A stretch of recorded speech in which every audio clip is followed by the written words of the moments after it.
This is a special episode of False Facts Fixed, which actually is something that was hosted by the IPAK, the Institute for Pure and Applied Knowledge, which is run by Don Najita and Dr. James Lyons Weiler. And I'm very much in their debt for having me on the show. This was the show back from May 2025, 6 months ago. And sit back and enjoy. Thank you so much, Don and Dr. Jack. I appreciate it.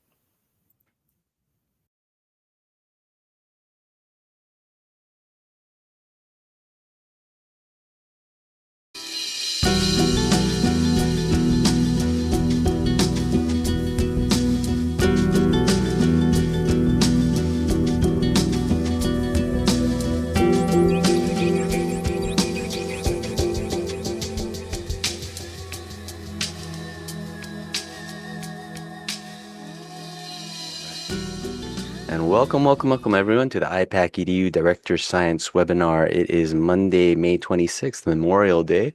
And on this holiday, we're really pleased to have Dr. Randall Bock join us to talk about the Zika pandemic that never was. Quote for the evening comes to us supposedly from Napoleon Bonaparte. This is what is history but a fable agreed upon, but when I did some research, I realized that even the history of this quote attribution is incorrect. Ironically, the true quote comes from a piece that he wrote after being defeated at Waterloo. And he wrote, "The truth of history, so much in request, to which everybody eagerly appeals, is too often but a word. At the time of the events, during the heat of conflicting passions, it cannot exist. And if, at a later period, all parties are agreed respecting it, it is because those persons who are interested in the events, those who might be able to contradict what is asserted, are no more. What, then, is, generally speaking, the truth of history? A fable agreed upon." And tonight on the IPAC Director Science webinar, Dr. Randall Bock, Zika, the pandemic that never was. Dr. Randall Bock graduated from Yale University with a Bachelor of Science in Chemistry and Physics, then a medical doctor's degree from the University of Rochester. He is the author of Overturning Zika, the pandemic that never was. In 2022, Bock observed, the WHO, the CDC, health experts, and epidemiologists are potentially effective during valid emergencies, but less so in acknowledging or self-correcting mistakes after the fact. Mandates can be declared, but their fullest adoption requires genuine popular trust. There have been literally thousands of articles written on Zika post-2015, and none other than my investigating Zika-Microcephaly's crash in the American Journal of Medicine questions the underlying premises or the total absence of real scientific data. Dr. Bock maintains a website that is brimming with engaging and content, and you can find it at randybock.com. On his website, he concludes, "In the intricate dance between politics, public health, and pandemics, transparency, informed decision-making, and adaptability are paramount. Navigating this complex terrain demands vigilance, the ability to discern genuine threats from exaggerations, and a commitment to learning from past experiences. Ultimately, it's a call to remain curious and vigilant in the pursuit of knowledge and truth." And with that, please welcome Dr. Randall Bock. Well, thank you so much. That's a great quote. I crafted that. It didn't come out all at once, but I'm very honored to be here, and I'm thrilled to have the great audience that you have.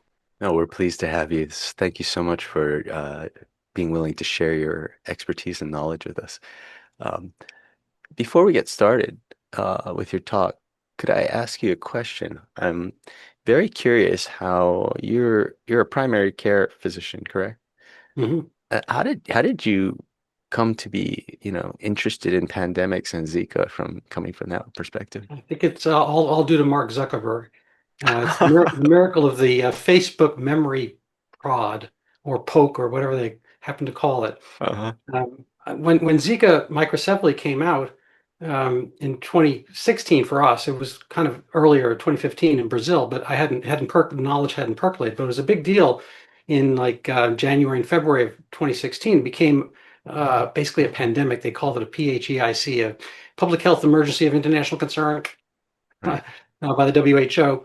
And at that point, I was like, oh, what's up with that? And so there was an article in the Wall Street Journal, which I think the paper version of which I got at the time, I don't any longer. I mean, we're still subscribed, but now it's all pixels. Mhm. And I read an article in it from a doctor, Vanessa Vandermota Linden. Excuse me, Vanessa Mota van der Linden. Got it backwards. And she and her family, a bunch of neuropediatricians in what I'm going to call Recife. They call in Brazil Recife. They actually Mhm. make the R into an H. So Mhm. Rio de Janeiro was Rio. Anyway, side story. But in Recife, she had come across. I'm going to come to the story later. But anyway, that she kind of said she had a eureka moment, and she attributed a baby with a small head to a new virus and so forth. And I was puzzled by that article, and I started Googling like what's Zika. I mean, I'd been awake during medical school. I actually was paid as an audiovisual guy to be awake, so I had to be awake. So I've got proof and I've got receipts. And I never heard of Zika, literally never heard of Zika. And nobody had because it hadn't been a human illness ever. Mhm. And until that point, really, it came out as this big pandemic. So I was like, well, what kind of virus is it? I mean, people are frightened of these things. I'd heard of Zima, which was some kind of like alcoholic seltzer Right. water, but not Zika. Mhm. And so I just put, I did a little bit of that work, and that's kind of how I roll. And I was on Facebook, and I just put like, I don't know, a couple sentences like, I bet this too shall pass, because it seemed to me odd for my couple minutes of Googling, and I found out that Zika had never caused human illness, and it Mhm. was really basically a dengue virus. And the fact that dengue's had a million cases a year in Brazil had never caused any microcephaly. None of the viruses of that class, they're called flavivirus, which means yellow virus, like named after yellow fever and whatnot. So none of that class, including hepatitis C, had ever caused any birth defects, congenital problems. So I'm like, well, if dengue doesn't cause it, it's unlikely Zika does. And I just thought it was kind of one of these things that had brewed up and people, get all excited about, and then it would go away. You might have heard about pandemics like that. Anyway, it didn't quite transpire that way. It stayed as a hot item, but I just had other things to do. So in 2019, in 2016, I wrote that couple lines on Facebook and then filed it away, memory gone. I got other things to do. Mhm. And in 2019, in a quiet moment, Facebook said, "Hey, here's one of your memories." And Mhm. actually, it wasn't one of my memories because I had forgotten about it. So leaving that anomaly aside, I'm like, oh yeah, whatever happened to that? So I looked at it and I said, is there still this big thing of, Zika microcephaly? It's a terrible thing. Microcephaly means a baby with a small head, and it implies that you're going to have cognitive difficulties forever. Mhm. Like basically, you're not going to recover from that as a an adult and so forth. Mhm. And so and I looked and really had disappeared. Mhm. But it's one of those things, if you have a fire alarm at school, they announce the fire alarm, everyone's all excited, everyone runs out of the school, whatever. And then it's like getting back in the school is like everyone kind of trickles in. There's no real alarm to go back in the school. So it's one of those things, of a big alarm, but nobody had done the unalarm to like Mhm. let everybody know. And so I thought, well, somebody must, I mean, this is really not about me because somebody must have written about this, the fact that it disappeared. And I searched and searched, same fingers have now, same Google fingers. I didn't find anything, saying that there was any kind of retraction, Mhm. reformulation, revision, Mhm. nothing. And I thought, well, this doesn't seem fair because there's a lot of, frankly, if you look at the population of the tropics, you're talking about a couple billion people. And as far as young childbearing families, that's like, 900 million, a billion, whatever, give or take 100 million here or there. You're talking about hundreds of millions of people and young women in particular who are terrified that a single mosquito bite can unalterably damage the cherished life within Mhm. and the first trimester and so forth. So what are they going to do? They're going to slather insecticide or stay indoors. It's hot already. It's tropical. And it seems like you're putting a lot of grief on these people. And if microcephaly does happen to show up here and there, people are going to feel incredible guilt at having kind of Mhm. done that. So I just thought, well, there's something should be written about this. And I thought, it'd be good to just put it out there. And I wrote, kind of an op-ed sized piece and aiming for the Wall Street Journal, kind of just general interest. And the weird thing is I mean, I'm not saying I'm the best writer on earth, but I can write this stuff pretty clearly. And I thought I was making an excellent point, and I couldn't get it published anywhere. Mhm. And not just the Wall Street Journal, but I tried. I made a spreadsheet. I sent that out to every newspaper from the Indy Star to the LA Times, every newspaper in the country and medical journals, everyone said no. Mm. And, or if they answered at all. And I just thought this was weird. And so the thing that kind of pushed me to write the book, um, may I discuss that, Sure, go Picard? ahead. Go right ahead. So back, like as the year kind of ended, 2019, I had this article written, but I didn't really get it published anywhere. Mhm. And then um, actually American Greatness published, but they're kind of political. They're on the right, and nobody really saw it or read it much. And that was that. But early, like 2020, I think January, maybe February 2020, I got a note from the American Journal, from JAMA, the Mhm. Journal of the American Medical Association, was one of the top 2 or 3 journals on earth. Sure. And the two erstwhile chief editors, the medical editor, and the chief editor, were Howard Bauschner is the chief editor, and Edward Livingston, both MDs, was the medical editor. And we went on a Zoom call, not unlike this, except to just the three of us. And Livingston was intrigued by the article. He said, "Well, I read it. It's short, whatever. It's only like 900 words, and you make an excellent argument that this is something that should be revisited. It's kind of an oddity. Nobody's looked into it. Blah blah blah. All the stuff we discussed." And we'd be very interested in publishing it. And I thought, well, I had my internal thrill-ometer like went, ooh, that's great. I had that feeling like, oh yeah, score. Mhm. And he said, but but there's this coronavirus thing coming around the corner, and this is like a bad time to sow doubt, SOW, sow doubt in the public health establishment. He didn't want to like in any way discredit the Dr. Fauci's and Dr. Fauci in particular of the Mhm. world by putting something that might put that they are less than deities. They're less than supermen who are coming out with correct answers all the time. Einstein on top of Kepler, on top of Newton, just pronouncement, whatever. Like Mhm. we're all human. I mean, really. And so he said, I said, well, that's kind of odd. Well, when do you think you would have an opening? He said, well, the coronavirus will be a couple of weeks kind of thing. Probably that'll be on the radar, come fall off. And, like in a month or two, we'll be able to put your thing up, that kind of thing. So, well, first of all, I don't know if that's the case with that one, but it just seems to me that that's not a good reason not to publish it. I think that's your job as a journal to sow doubt wherever doubt should be. I mean, Yeah. that's why you're there. It's called a journal, but ideally, you're basically an impaneled jury of knowledge. I mean, that's how science gets adjudicated. I didn't say it as eloquently as this, if this is eloquent, but he said, yeah, you have a point there, but we're concerned about America and how the Mm. nation reacts to this coronavirus thing coming up. They didn't call it COVID yet. And I said, well, technically Brazil is in the Americas, Mm. and we have, tropical parts of our country, Guam, Florida, parts of, the Gulf of, it was the Gulf of Mexico at the time, um, and so forth. And we have tropical concerns here, Puerto Rico and whatnot, Mhm. the U.S. Virgin Islands. So we people care about it here in America as well as the Americas. He said, well, you got another good point there, but yes, but no, we're not going to do it. And so that was the end of that. And so I thought, well, you know what? Excuse my language here, but uh, uh, to whatever, f that sort of. And I Mhm. said, no, if I can't kind of break through, I'm going to have to write a book, and the book will be there as like a flagpole, on top of Everest that I was there and I said this, I thought this at this time. And so the article, I thought, but I can't just have a 900-word article on the top. It has to be something, if I might be wrong.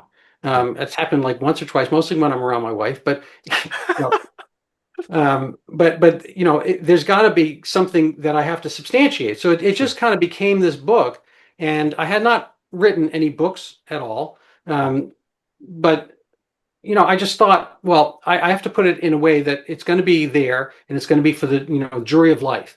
That Yeah. people are going to be able to come back to this and see, what science did at this moment. I had no idea there was going to be this other reckoning, a year later, where people are asking exactly the same thing. So it's Right. it's kind of, Yeah. like the Star Wars prequel. Yeah. Uh, Yeah. Yeah. For COVID. sure.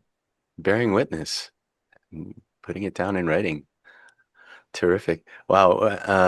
I'm very intrigued. I think everyone in the audience is too. I'm going to get out of your way and encourage everyone to leave questions in the chat. Please preface your question, all caps question, so I can find them later. And Dr. Bach, looking forward to it. Okay, so I'm going to do a slideshow, if that's okay. Is that all right? Yep, go right ahead. All right. So um, this is a busy one, but basically it shows I have a comet here, and I have that as a metaphor for the comet that was Zika. People may or may not remember it, but it was the number five largest story on Earth, um, which is our current planet.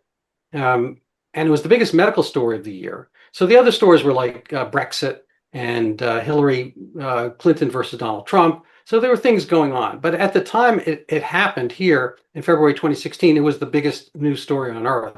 It eclipsed the Clinton-Trump election, all that kind of stuff, because it was still only February of the election year. And Google Trends, went up along with claims in the U.S. of problems, but then it promptly went down. So the claims they were there and then disappeared. So the whole thing kind of had this brief shining moment and was forgotten, except you pay for it. I mean, what happens is that ultimately $1 billion got appropriated by U.S. Congress, even though it wasn't a kind of a U.S. Kind of problem. And the money has been spent since then. We'll get to that. It's kind of a deeper, longer story. I'll try to breeze through these slides. Let's see. Here we go.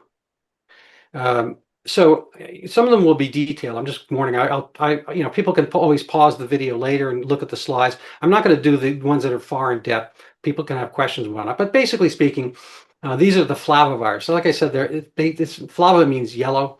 And so it's originally named after yellow fever.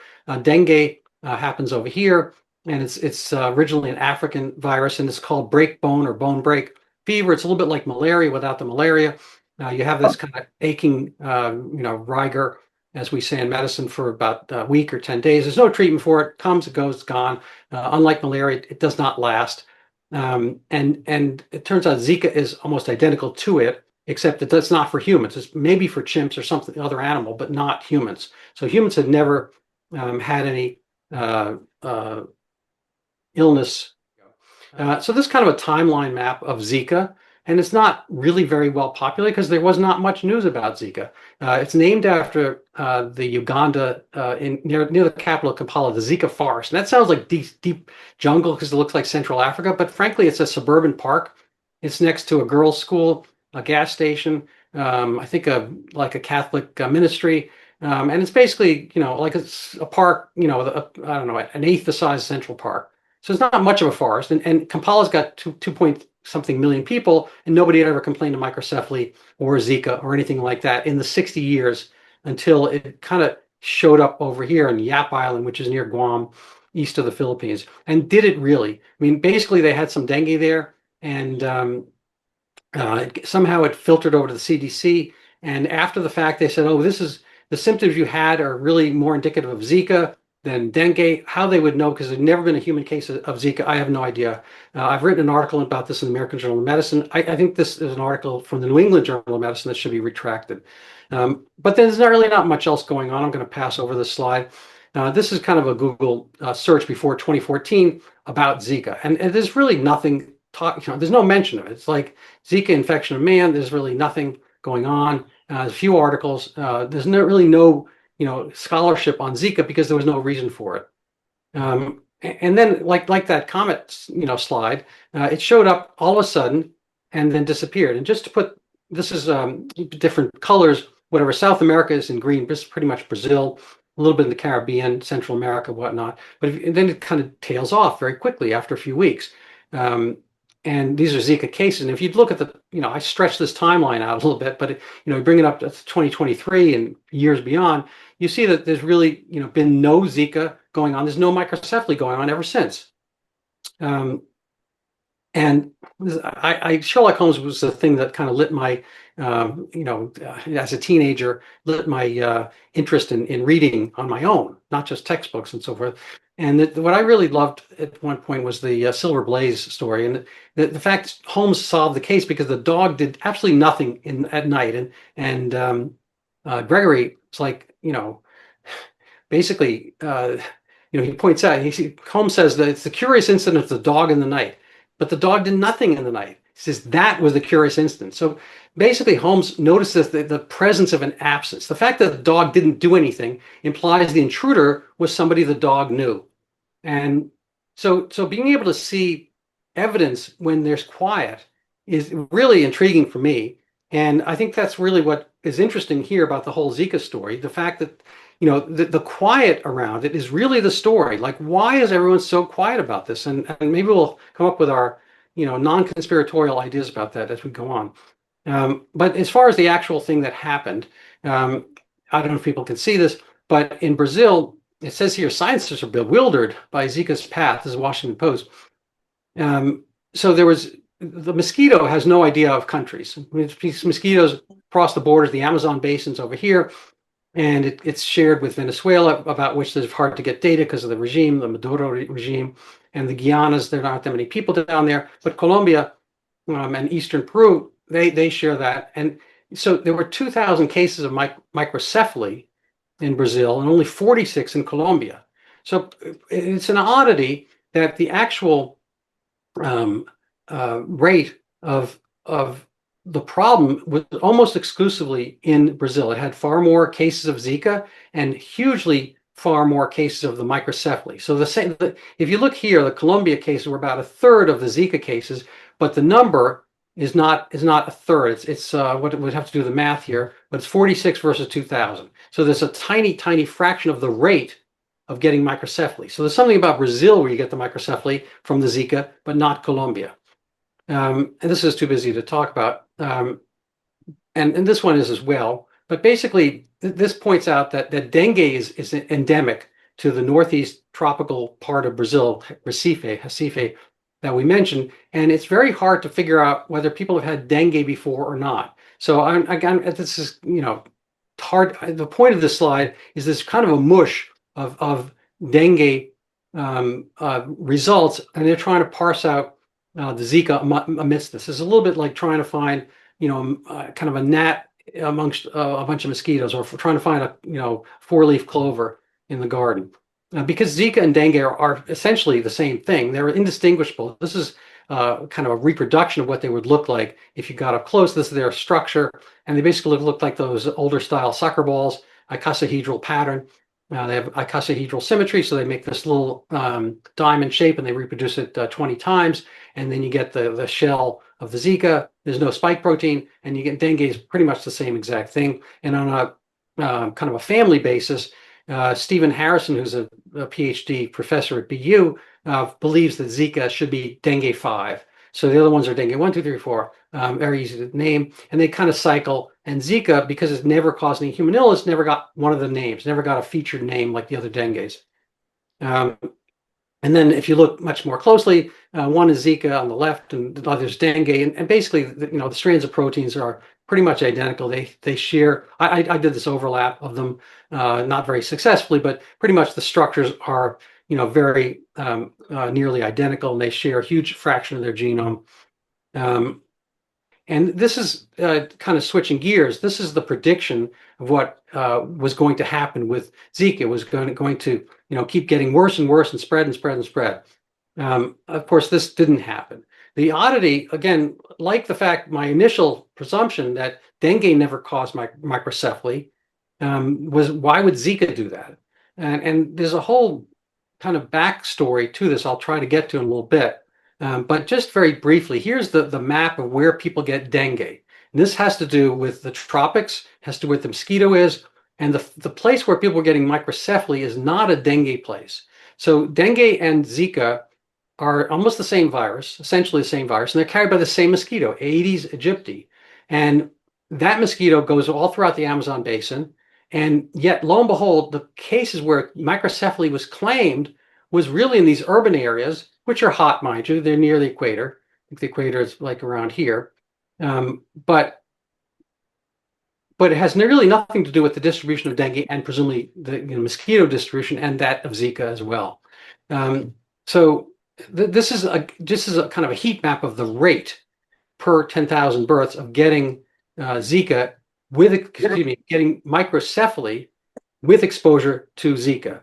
And I'm going to come up for air in a little bit, but you can see that it just is in very certain areas that you get a much higher rate in the Amazon basin and so forth. And there are some cities in the middle, like Manaus and whatnot, where the urban populations, but you didn't get the same kind of what I consider word of mouth panic that you got. So my presumption when I started looking at these data was that this is a word of mouth phenomenon, and I got backed up as I looked on more of the personal aspect. So I'm going to, this is kind of a sad slide. This comes from the Wall Street Journal article itself. This is the woman who had her eureka moment, who brought about my eureka moment, I guess. And these are some babies with microcephaly. And it's always a sadness, and I don't want to break away from that.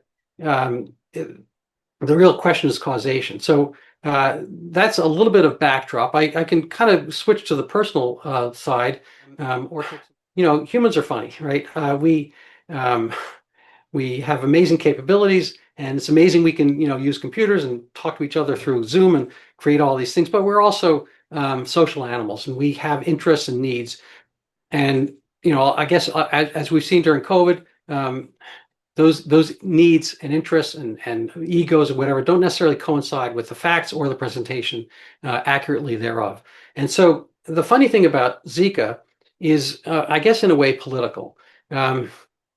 It was there in a sense to solve a need. I'll explain to you how and why. Brazil is a little bit, for simplicity's sake, let's say it's a little bit upside down from the United States because they're on the southern hemisphere mostly. The wealthier, more urban parts and whiter skinned parts, European influence, are in the south. That's Rio de Janeiro, Sao Paulo, Brasilia, and whatnot. And the poorer parts are up north near the equator. It's hotter, more tropical. That was more where the slave trade came in, plantations. There's more of the original Amazonian Indian tribes. And so there's a little bit of a south-north friction, jealousy divide there, as there had been, say, in our Civil War in North versus the South. And in our age of say, social justice and equity, some physicians took it upon themselves to try to bring equity and attention and money to the poor north of the country. And these were European, I guess, ethnic physicians, but they were in the northeast of Brazil. And so, weirdly enough, they wanted to get a virus there so that there could be an uproar, and then people would say, "Oh my God, people are so poor in the Northeast. We need to do more things and send more money there." And the plans for Brazil have always kind of been more South-centric. Like they put the capital, Brasilia, right near Sao Paulo and Rio, rather than up in the north, in the middle of the country, or anything like that. And the Rio Olympics were coming up in 2016. So in 2014, thereabouts, they formed this group. It's a WhatsApp group of physicians, epidemiologists. They were basically kind of doing this on their own. Some were affiliated with universities, but not everybody was. I don't have the entire roster, but in my book, it discusses another book which did kind of compile this. And I think they're well-meaning folks. They're probably a little bit on the zealous side, and they were probably on the social justice side. And I think they're borrowing from the famous German physician Rudolf Virchow, who thought that physicians shouldn't just be treating their patient, but they should be treating society. And I don't buy that per se, personally. I think, the person comes to you, treat that person. And we've seen how treating society can kind of intersect, or excuse me, damage the bond between a physician and his patient, and vice versa. Anyway, so they formed this group called Chick V, the Mission. And what they were hoping for was chikungunya, which is another virus that had never been in the Americas. They were hoping for this virus, chikungunya, only in Africa heretofore, to be showing up in Brazil somehow. I don't think they were going to engineer it, but they just had heard through the grapevine it might. And there was, people travel more, and they were thinking at some point chikungunya, which causes its own set of mild temporary symptoms, would show up in northeast Brazil, and people would do all this stuff, and then again, brouhaha, and money would flow in, etc. And so they called it Chick V the Mission because they were on a mission in their own view, and because literally they named it after the 1986 Robert De Niro, Jeremy Irons movie, The Mission. And it's well worth a watch. I watched it for the sake of research in the book, but it's an interesting movie in and of itself. And the bad guys are kind of the Spanish colonizers And it takes place in, I think, Paraguay, but that, kind of central South America. And Jeremy Irons is a Jesuit. Robert De Niro is kind of a general in the colonial forces. And in between are the Guarani Indians who get treated poorly. Sadness ensues, and there's all kinds of bad things happen. And they want to kind of, as our modern day rectifiers of injustice, these physicians form this group, Chick V, the mission, to change that equation, to give more, to kind of rectify the situation for the Indians, called Indios or Pardos in Northeast Brazil, and again, bring money and attention. So they formed this group and they were on the lookout for a new virus, and they're hoping it'd be chikungunya. Well, lo and behold, one of the members, or a pair of the members of this group, in Bahia, in Salvador, which is Northeast Brazil as well. And this was a married couple of PhDs, and there's Sylvia Sardi and Gubio Suarez Campos. And they were both kind of microbiology types at the University of Bahia, which is the state in which Salvador, the main city, exists. And lo and behold, I mean, the Zika thing is kind of odd. From a Senegalese researcher who had somehow like passed through their offices years before, he had left a Zika primer, and that's the stuff with which you do PCR testing. And he had gotten that from Singapore or something like that. So the provenance, as they say in the art world, if you want to know if you really have a Da Vinci or whatever, it's called provenance. The kind of the chain of custody of this item was not very distinct, nor was it documented well or anything like that. But they had the stuff on the shelf. And there's a kind of a mini Detroit kind of town called Camaçari near Salvador, and there were some cases of what was mild dengue, and maybe some allergy cases or whatnot. Who knows what. And so these PhD types went up to Camaçari, and they got some pooled specimens of blood from this ward, and they tested it with their PCR Zika sample. And this Zika sample had never been kind of checked by anybody else. The Brazil has this kind of FDA called Anvisa, and nobody checked this stuff. But they went about and they didn't put it through a paper or anything like that. They made their own determination that some fraction of these unknown cases, the undiagnosed cases, had to be Zika. Now, again, there had been a grand total of, I brought a prop with me, a grand total of 0 human cases of Zika illness ever. And aside from that 2007 thing on the Isle of Yap. And so for them to presume that this was the clinical appearance of Zika was, in my view, a confabulation. It was a leap of judgment, because they weren't clinical physicians anyway, and Zika had never caused any clinical symptoms. So how could he say what it's like if that thing that which it's like never existed? I don't know. But they didn't put it through peer review, and there is peer review in Brazil, and they do have medical universities and whatnot. Frankly, University of Bahia had these people. Instead, what they did was leak it to the press. So in April of 2015, I wouldn't say springtime, it's kind of uni season. They're in the tropics. They've got one season all year, pretty much, rainy and not rainy, maybe. But in April 2015, they announced to Globo, which is the kind of the New York Times, AP News, whatever, of Brazil, that there's a new virus in town called Zika. And it caused a big uproar. And all of a sudden, they were on all the talk shows. They became well-known commodities locally. And frankly, they capitalized this with a job in Buenos Aires, capital of Argentina, which was, kind of a really kind of a step up from Salvador Bahia in the microbiology and academic world and whatnot. So they kind of graduated. They managed to, recoup some accrued benefit personally and reputation-wise from this. But I actually read the interview in the magazines, and Suarez Campos, the husband, PhD, was asked, is there any treatment for this Zika thing? And he said, he called it paracetamol, which is Tylenol. Now, you can take a little Tylenol, basically, but there's no real treatment. It's very symptoms are very mild. You probably don't even know you have it. It's going to be gone in a few days. But he was also asked, why did you let everybody know about this without, putting it through studies? He says, well, because it's a public health emergency. So again, this is one of those moments I'm like, if there's no treatment for it, it goes away, it's mild, never had any illnesses, how can it be a public health emergency that you don't even pass through there's a group called SESAB, CESAB, which is in Bahia, which had seen some of his results, and they balked at it. And they wanted, before it got released to the public, they wanted a little bit of feedback and be able to kind of verify his thoughts. That didn't happen. So I think this is, if I had to, be the judge and jury, like the ice skating competitions, I would give this like a 4 out of 10. I mean, I think that this is a violation of the public trust by blabbing about something about which you had really no idea and weren't certain and never seen before. And so, and mind you, it was not something that would cause a big uproar one way or another, but it did help it did help their own personal profile vastly. Anyway, so that was that. Zika came and went.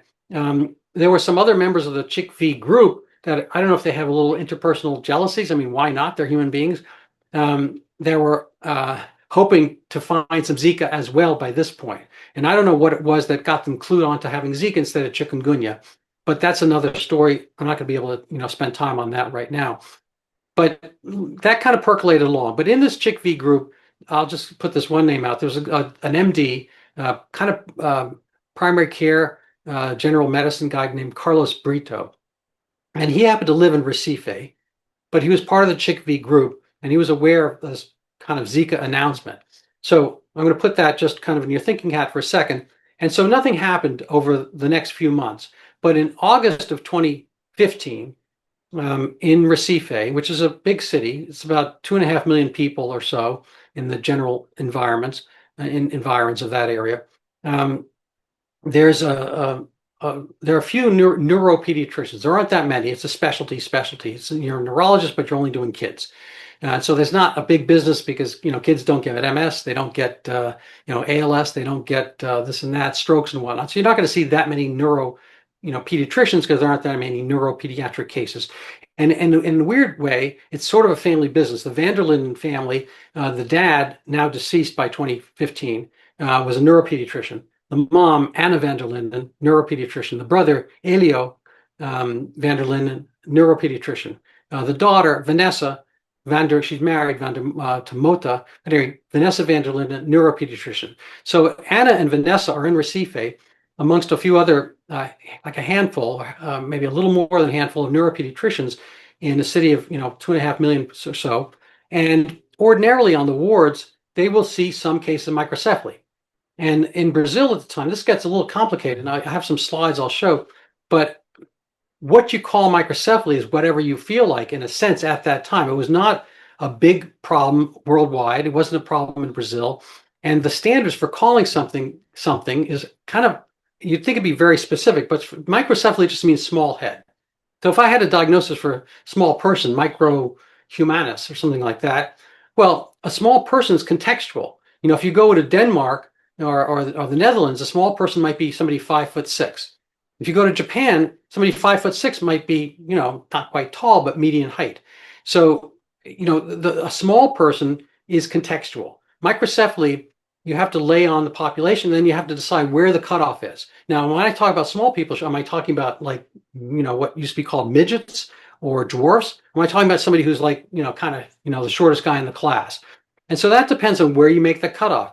And I'm going to show a slide that, basically Brazil had the wrong cutoff. They were cutting off, if you know your Gaussian curves, they were cutting off at 2 standard deviations, which meant that no matter what they did, about 2.4% of the population was going to be considered microcephaly at birth.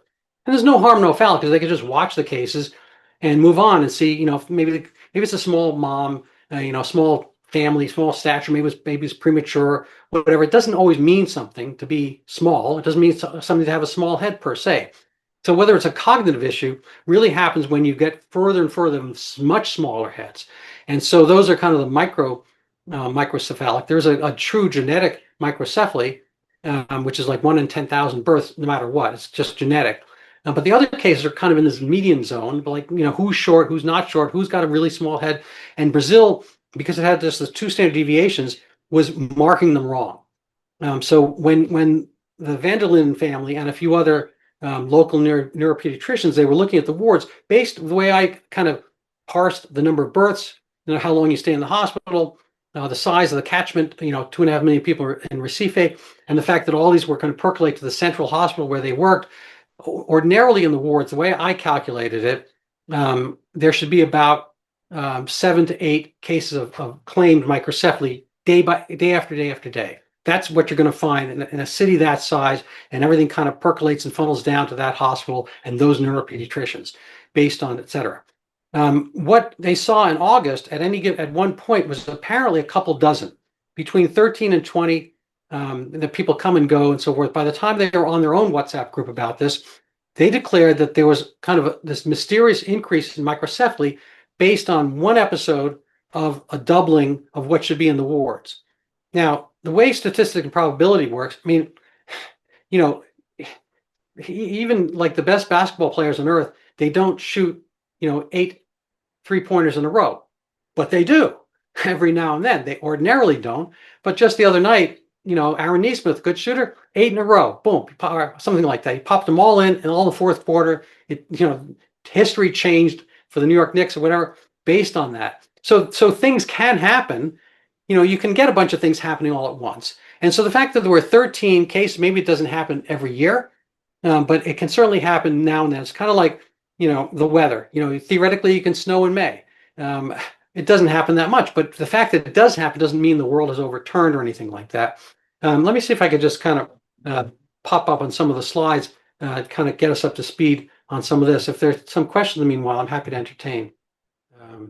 Here we have on the left, lower left, Vanessa Mota van der Linden, or vice versa.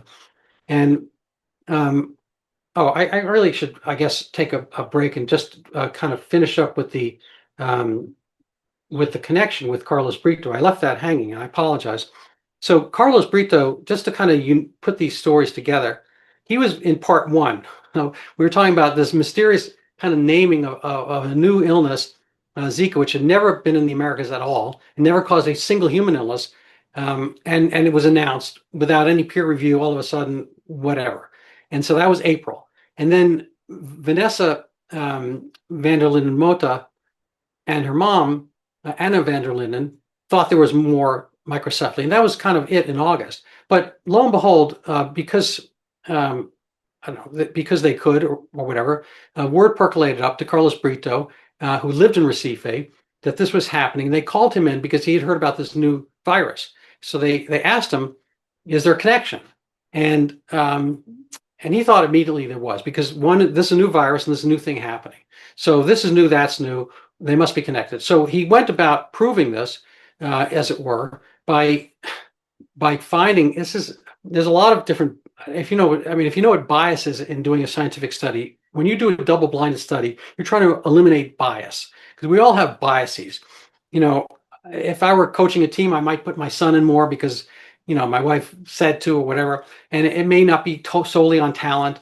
We have various biases, the way we pick things out to begin with, and whatnot. There's selection bias, there's recency bias. Anyway, there's a whole selection of biases out there, and so Dr. Brito did a whole bunch of them.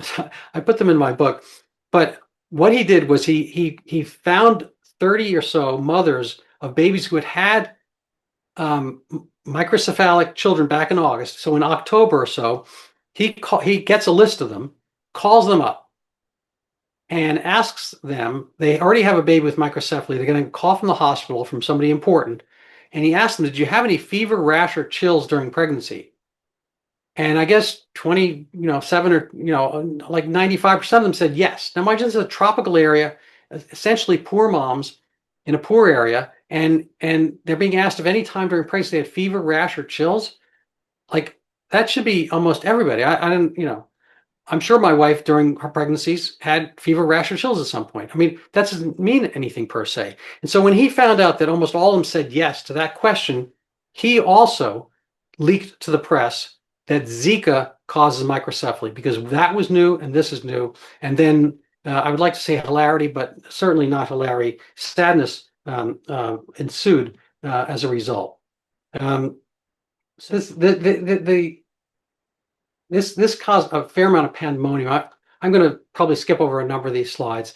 One of the other oddities about microcephaly is, unlike rubella, if you get rubella as a naive first trimester mom, 100% of the time, your baby will, 100% of the time, essentially, your baby will get rubella syndrome, which is kind of deafness and various other neurologic issues. With Zika, even at its worst, this is kind of the cycle. It was suspected between animals going to mosquito and then go to urban areas and so forth, and maybe in farms, pigs and whatnot. Even at its worst, it was only going to have a penetration of about 3 to 8%. And so this is an oddity. If the thing does cause, if it does cause microcephaly, it should do it 100% of the time for people who've never been exposed to it.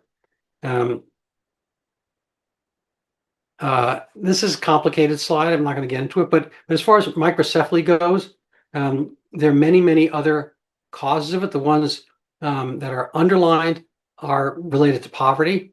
So injuries, infections, deprivation, malnutrition, alcohol, various other coincident infections, rubella, herpes, syphilis, HIV.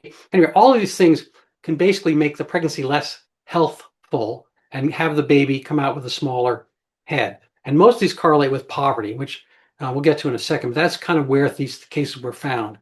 If you did want to investigate for microcephaly per se, this is the standard textbook way to just diagnose microcephaly, whether it's primary microcephaly and so on. This was never done. There was a huge panic in starting in October 2015, and the numbers were just enormous, and nobody really went through this algorithm. This is the same basic thing about how to diagnose a child with a very, very small head, under 3 standard deviations. And these are all things you're supposed to do. This was also probably not done as well. Now, getting to the Gaussian curve I mentioned before, this is what the standard Brazil had, this red, about 2.5, or actually the number is probably 2.2% of all newborns. And the WHO in Europe, Intergrowth, said it should have been 3 standard deviations, which is about 0.15%. So that's like 1.5 per thousand, or like 1 every 700 cases of birth, you should see microcephaly. And they were doing it basically 1 out of 50 cases of birth across the board would be microcephalic. And mind you, during panic, they were erring on the side of more. And this is a very busy slide, but the only point of this slide is in the yellow, that when they changed in December 2015, they changed from their wrong 2 standard deviations to their worldwide standard of 3. And they wound up here on the bottom, I guess they went to 3. So they wound up having 600 cases, or 158 in Northeast Brazil, 600 nationwide. And they wound up under the correct standard going down basically 0 to 8 and 3 cases of microcephaly. So when they used the correct standard, there was no microcephaly. So when people talk about Zika-Microcephaly, I always say that Zika is a real virus. It's a dengue virus, not for humans, but it's a real, non-human dengue virus. And microcephaly is real, depending on where you classify it, but one has nothing to do with the other. There was probably no increase in microcephaly in Brazil, and Zika, of course, had nothing to do with the non-increase. This is, again, another busy slide. People want to look at it, they can stop later. But again, this is kind of a summary of the last slide, using the numbers here. But when they use the correct standards, the number of cases that of microcephaly went down vastly. Again, another busy slide. So this is kind of the inversion of our cities. Most of our cities, in the Northeast at least, the poor areas are downtown. So this is Recife. And in Brazil and in a lot of other, say, Latin American places, the wealthy people live downtown. And the poor people live in the favelas, or the kind of shanty towns on the outskirts. Not all shanty towns per se, but the wealthy live downtown. They have the high rises and whatnot, and townhouses and so forth. They're near all the hospitals and the accommodations, the stores, and the poor people live further out and whatnot. The cases of microcephaly didn't track with population. This is high density area downtown, but you didn't see really any cases of microcephaly. They were all on these outskirts, these lower density, poorer places. And black refers to low living standards. So it was an oddity right from the get-go where these cases came from. Now, this is a quote from a doctor who's in Pittsburgh as well as in Brazil, and why these cases, he said, his quote is, "You see 97% of the cases are in lower socioeconomic classes. Why is that? It could be a variety of things. It could be, it could be this, it could be that. Never does he point out that it may just not have been the phenomenon they thought it was. And just to that point, some of these retrospective studies, this is from 2010, they found kind of a higher incidence of microcephaly than they would have thought in a city that's nowhere near the Northeast. Here's Recife over here. And again, this is kind of complicated stuff. I'm not going to spend a lot of time on it. But this slide is interesting. This is dengue cases per year. Now, it started to grow in the 2000s, and they were getting up to, at certain points, 500,000 and up to 1 million cases of dengue. And these colors show the different strains coming by per year. Now, mind you, there's probably a lot, maybe double or triple that number of cases that don't quite hit the hospitals and clinics. So you're probably talking about 1 million or 2 million cases of dengue per year. And again, no incidence of microcephaly. And we've already seen how nearly identical Zika and dengue are.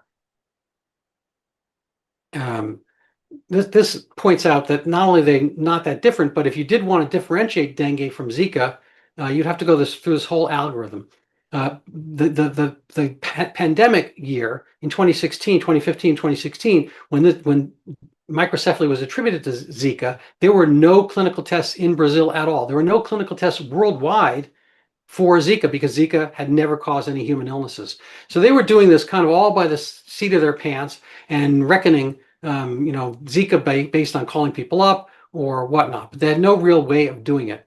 And again, this is very complicated slide here. The only point of this slide is that all throughout the country, these presumed microcephaly cases spiked simultaneously. This is again endemic of a panic because there are parts of Brazil, like the southeast is in blue. People were all of a sudden claiming microcephaly cases, but there's no Aedes aegypti mosquito there. You can't get dengue in southern Brazil, Sao Paulo and Recife. You don't have that mosquito there. So people, it went back down to zero right afterwards. This didn't quite go to zero in the southeast, northeast, but in southeast Brazil, where the good fraction of the population is, they were spiking microcephaly cases, and those disappeared. This, I think, again, is just a mirage. Along those lines, this again, I apologize, one busy slide after another, but it takes work to kind of parse this, undo the spaghetti after it's all mixed together. These are the big cities, the bigger red. So you see the big population centers are in the south. The notified claims are in red, cases of microcephaly, and this is the risk percentage. So the actual percentage of cases of Zika that would cause microcephaly were higher in the places where people were near where this information got released. So I think this is a little bit of a, like that game of telephone where one person talks to another person. We've already seen what happened with the WhatsApp group. There was basically a personal panic in this area that gave a much higher notified claim rate in Northeast Brazil than anywhere else. When the dust settled, the actual cases are in yellow. The actual cases of microcephaly were low everywhere. But this is, I think, evidence of pandemonium as well as pandemic. And it happens principally in this area up in the Northeast where the news was filtered out. As a kind of an addendum to this slide, the areas in red are where the mosquito is. So Recife is not really in the dense mosquito. This is the Aedes aegypti mosquito. They're not in the dense mosquito zone. So where you'd expect to see Zika cases, like where I showed the dengue case before, and I cut that picture off, but you see it all in the Amazon basin and in Colombia, Venezuela, the Guianas, all these places. If it were a real thing that happened, it should have happened all these places simultaneously without respect to the national border, languages, or anything like that. And if Zika is causing it, it should have happened everywhere. And we showed earlier that didn't happen in Colombia, the same extent it happened in Brazil. And again, this is all because this is where the panic was. Totally unrelated thing. But this is about small head. In the Northeast, people are shorter in this Recife area, probably because of ethnicities, whatnot. And in southeast of Brazil, people are taller. This is a height diagram going from multiple decades, 1981. Couldn't find anything more recent. And this shows also the ethnic distribution. This is majority Pardo. That's kind of mixed race, and as opposed to the south of Brazil, which is majority European descent. So this is kind of a whiter part. If you want to think in colors, and this is kind of browner over here. And again, this plays into the whole kind of ethnic, kind of DEI aspect that brought the Chick V mission group together. This has to do with how people determine small heads, and just the fact that you could be premature and show up as a baby with small head. It might just be you're a small individual in general. So these are the various biases that can happen. Again, not worth spending time on here right now, maybe a review. I like this slide because I think this is very important. In 2015, they were saying there was a microcephaly epidemic, that the Zika was out and about and it was causing microcephaly, and that was the real problem. Zika itself doesn't do anything, but microcephaly is what we worry about.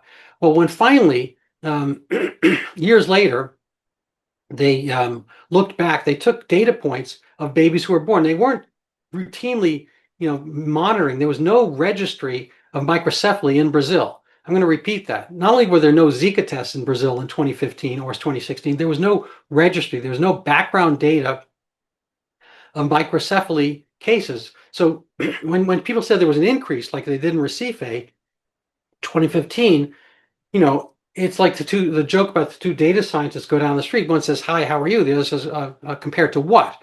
We have no comparison data to determine whether there was more microcephaly in 2015 or not. So this is in Paraíba, Brazil, which is, again, northeast, kind of near Recife.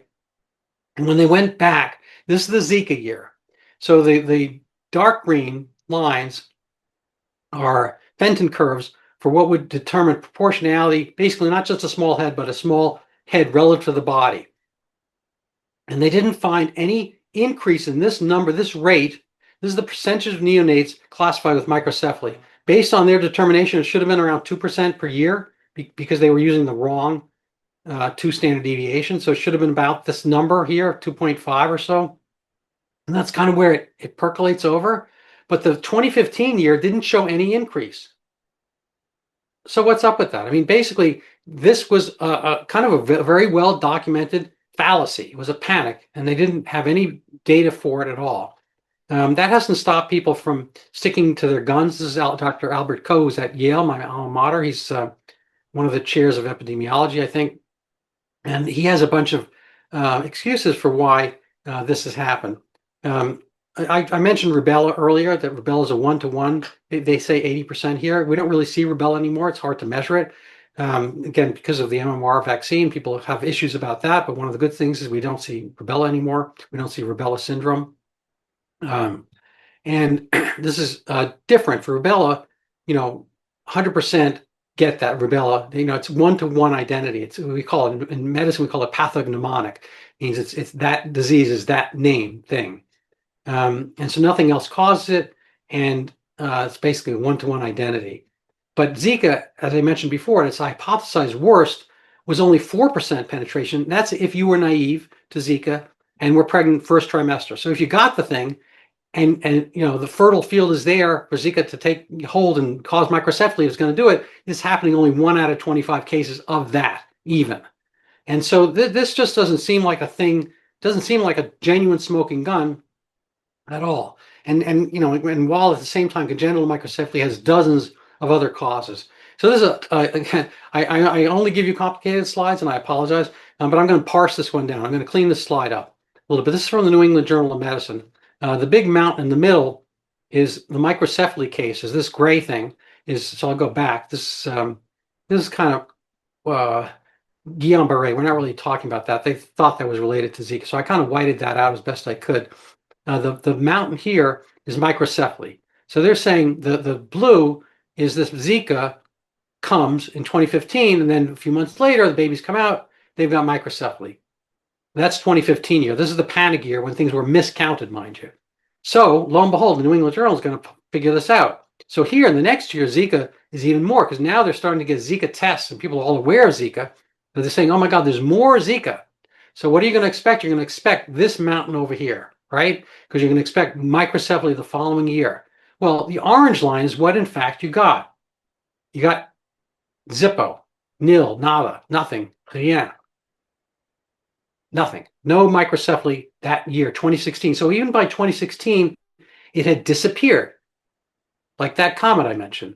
And so you have if A then B, if A then B. This year should have, if this little Zika hump should have gave this microcephaly, this bigger Zika hump should have given what even more than what they predicted, should have been like double or triple this size.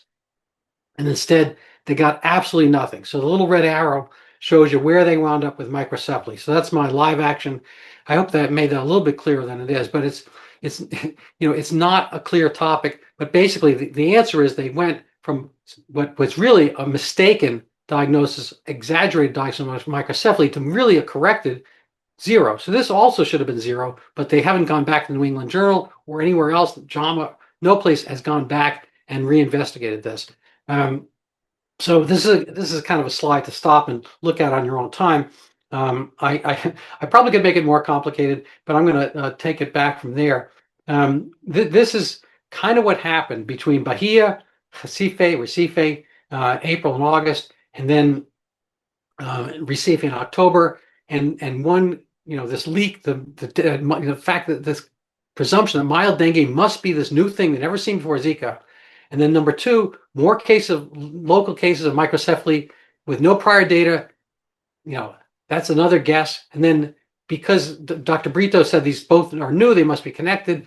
Their guesses all were too important, so they short-circuited the academic review process. They leaked the info. This went to on WhatsApp, and then this also leaked to the press, and then became panic, pandemonium, hysteria, and whatnot, and it got adopted by the WHO. And then once it happens, it feeds back more panic and so forth. So this is kind of like a little tornado of panic. It's how you do it. And we saw this again through COVID a fair amount, that stuff gets leaked out and people are going to do a lot with it. This is kind of going over Dr. Vanessa van der Linden Mota's so-called Eureka moment in 2015. Which in a sense brought about my Eureka moment as well. And she had, in this case, she had 2, and I'll try to stop after this, but she had saw 2 fraternal twins. Those are non-identical twins. They could be brother and sister. In this case, I think there were 2 boys, but they looked nothing like each other. They didn't have the same DNA. So if you're monozygote, you have 1 egg and they split up. This is 2 eggs, 2 separate individuals. They could be born at different times and be just as related. They are siblings, but they're not any more related than you are to your brothers and sisters.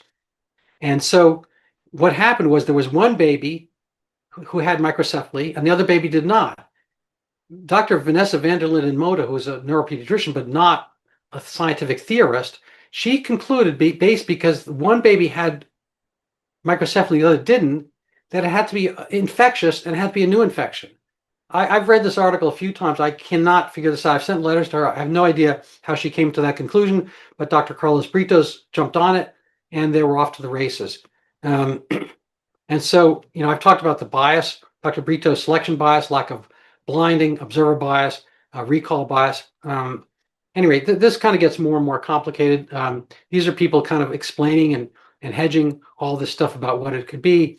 But these are the basic pedestals. These are the kind of the legs upon which the stool would exist. So what has happened in the interim, mind you, there's mostly quiet now because they mostly spent the $1 billion the U.S. Congress appropriated to this.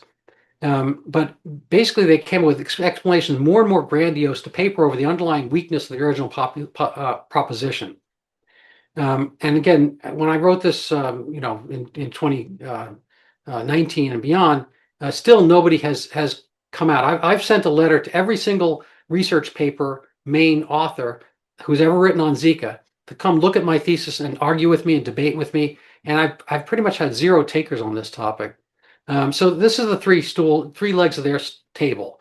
One, that certain completely untested cases in 2015 and 16, essentially synonymous with dengue, showing up in dengue endemic areas, and mind you, they mostly didn't, were instead indefinitely a never before seen in Brazil Zika. That's kind of the original proposition in Bahia.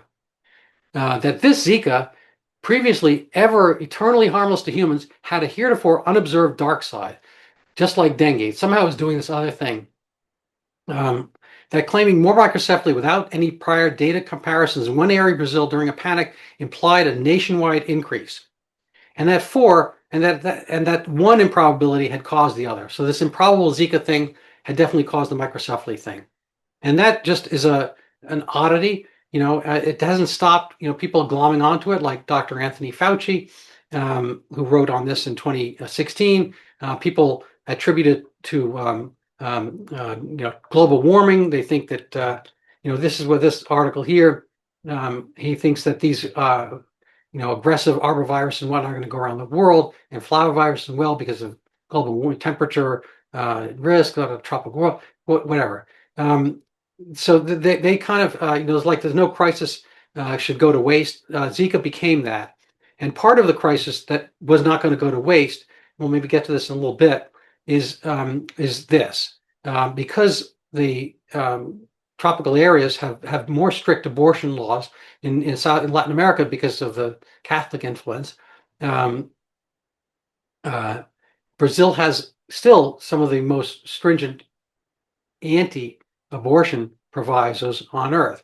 But here we have an illness or proposed connection, Zika causing microcephaly in unwitting pregnancies, that this would be need for an emergency injunction. I'm sure you've heard lately of emergency injunctions. Well, that was what was going on in Brazil in 2015, more in 2016, that there were emergency cases brought up to Brazil's Supreme Court, which skews left on its own. The press as well was very much on this, kind of banging the drum that we needed immediate, overturn of abortion constraints, because how would you know if your baby was going to have microcephaly? You'd have to do something about it right away. You should be able to abort if you exposed to Zika and whatnot. Mind you, leaving aside the fact they had the wrong standard for microcephaly, 15-fold wrong, and that they had no Zika tests, and that only a small, maybe 4 to 5%, even those ones supposedly that had Zika, were getting microcephaly. So it would have been a vanishingly small rate, but it was a fear-mongering campaign, and it has not really stopped. And I talk about like what are the human results of this. One of the things that I've brought up is kind of the concept of ghost babies. There are at least 100,000, maybe more, maybe a few 100,000 children who never came into being, never came into existence because of this fallacy. And the fact that nobody has taken his foot off the accelerator in the meanwhile, because they're getting paid to do this research, and they're never going to like bite the hand that feeds them, essentially. And so, I was reading an article a couple of years, maybe a year ago, about Salvador, Bahia, and how the economy's gone down, and people are leaving the area, and the birth rate has gone down drastically, and a lot of it is attributed to this fear of Zika. We don't think much about Zika here, but they still think about it in Brazil, and it became kind of a big phenomenon, not quite COVID level, but it was a big phenomenon in Brazil in 2016, partly because the 2016 Olympics were there, and people worldwide were going to travel there, have a great time. And all of a sudden, Zika came on there was travel restrictions. The president, Dilma Rousseff, was being impeached at the time for criminal stuff and whatnot. And so she saw a way to kind of wave the patriotism flag, and she put 250,000 troops on the street. So it kind of looked like a war zone. And the troops were there to, drain swamps, figuratively or literally, maybe not figuratively. There was a lot of business upheaval and whatnot. So it became a big deal, and has kind of lingered there as an issue that has not quite gone away, because it has it has this kind of sense of ghost baby. So I'm going to leave one other aspect to it, in the kind of the weaving together, like Dr. Fauci did with climate change. This feeds into kind of a narrative of climate. We're going to get these tropical illnesses percolating up. And it also feeds into the concept of overpopulation. The chief science writer at the time of the New York Times, Donald McNeil, was the one who basically drummed up the furor in the United States that we had to do something about this pandemic. He did the same for COVID a few years later. But in 2016, he wound up literally making money off this. He literally wrote the book on Zika, culled from his various newspaper articles and whatnot. But his kind of premise was that this is something that they worry about in Brazil today, but when we turn tropical, the whole country's going to be tropical. We're going to have Zika tomorrow. We have to pay attention. We have to do something about it now and whatnot. And it also parlayed into this concept of overturning abortion statutes and also getting women not to have babies at all. One of the WHO had some advisors come to the area, and they recommended having a complete moratorium on births throughout the Zika potential areas, that is to say, throughout Central and South America completely until they would have a Zika vaccine in store. So a little bit like COVID, kind of sheltering people in place, and so we wouldn't mingle, we wouldn't get the illness until there was a vaccine. In this case, they wanted people not to have any children at all until there was a vaccine. Now, I'm checking my watch, it's 2025, and there's still no Zika vaccine. So if we were to go back in Brazil, 9-10 years later, we would see nobody under the age of 10 at all if they had listened. If you listen to the experts, in this case, the WHO experts, there were places in as far afield as Jamaica and Honduras who put this out to their population not to have kids at all because of Zika. There were certain states in Brazil as well that did the same. There wasn't a nationwide edict or anything like that. Fortunately, a lot of people whom this affected are on the lower end of the economic and literacy scale, and they didn't necessarily pay much attention when they went about their business. But again, there's been a general decline and so forth. I wrote a recent article. I have a Substack. People can use my name and find me on Substack about Dr. Fauci's wife, the bioethicist. She's actually an RN, Christine Grady, and they've been married a long time. She wound up having a very lucrative job at HHS. It's good to have connections. And he wound up actually doubling his job. He was making $500,000 because he made a second agency, and he was like the second head of, as if he were two people at the same time. So together they were collecting $750,000 per year between HHS and NIAID. Anyway, where does she factor in? Well, when 2016 came along, we allocated $1 billion to Zika, even though by 2016, we wound up allocating it in fall of 2016. Early on that spring and fall, that those months that we would call spring and summer, it had already disappeared in Brazil. So it was already a gone thing. It wasn't even doing anything. Dr. Fauci kind of put the foot on the pedal to the metal by essentially, he said borrowing. It's in a sense theft. He was taking money from cancer, diabetes, and other types of research and putting it already towards finding a Zika vaccine and dealing with Zika treatment because it was that much of an emergency. So if you have cancer, whatever, if they're going to be cancer cure, that's got to wait. Diabetes cure, that's going to wait because Zika was the most important thing. So he ratcheted everything up on that. And so there was going to be a Zika vaccine one way or another, and there was $1 billion, at least half of which, or approximately half of which, was going to be allocated towards a vaccine. So it's going to stay in town and Bethesda and what whereabouts in the U.S. To get researchers paid to produce a vaccine. Now it's certainly theoretically possible to have one because there was already a dengue vaccine, although it caused problems, called dengue vaccine. There actually were riots in the Philippines in 2009 when they came up with it. Anyway, there's certainly well within the realm of possibility to get such a thing made.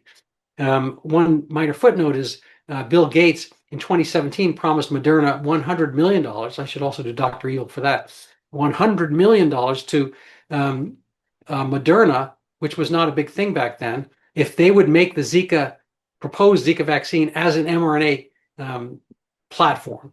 So there already, you see a lot of the things you see later on. There was this push towards the mRNA, and there was a push to vaccine, a push to kind of keeping the population, under wraps and under tension, whatever, to clamor for the vaccine. So in this case, have no births, so forth, until you have a vaccine.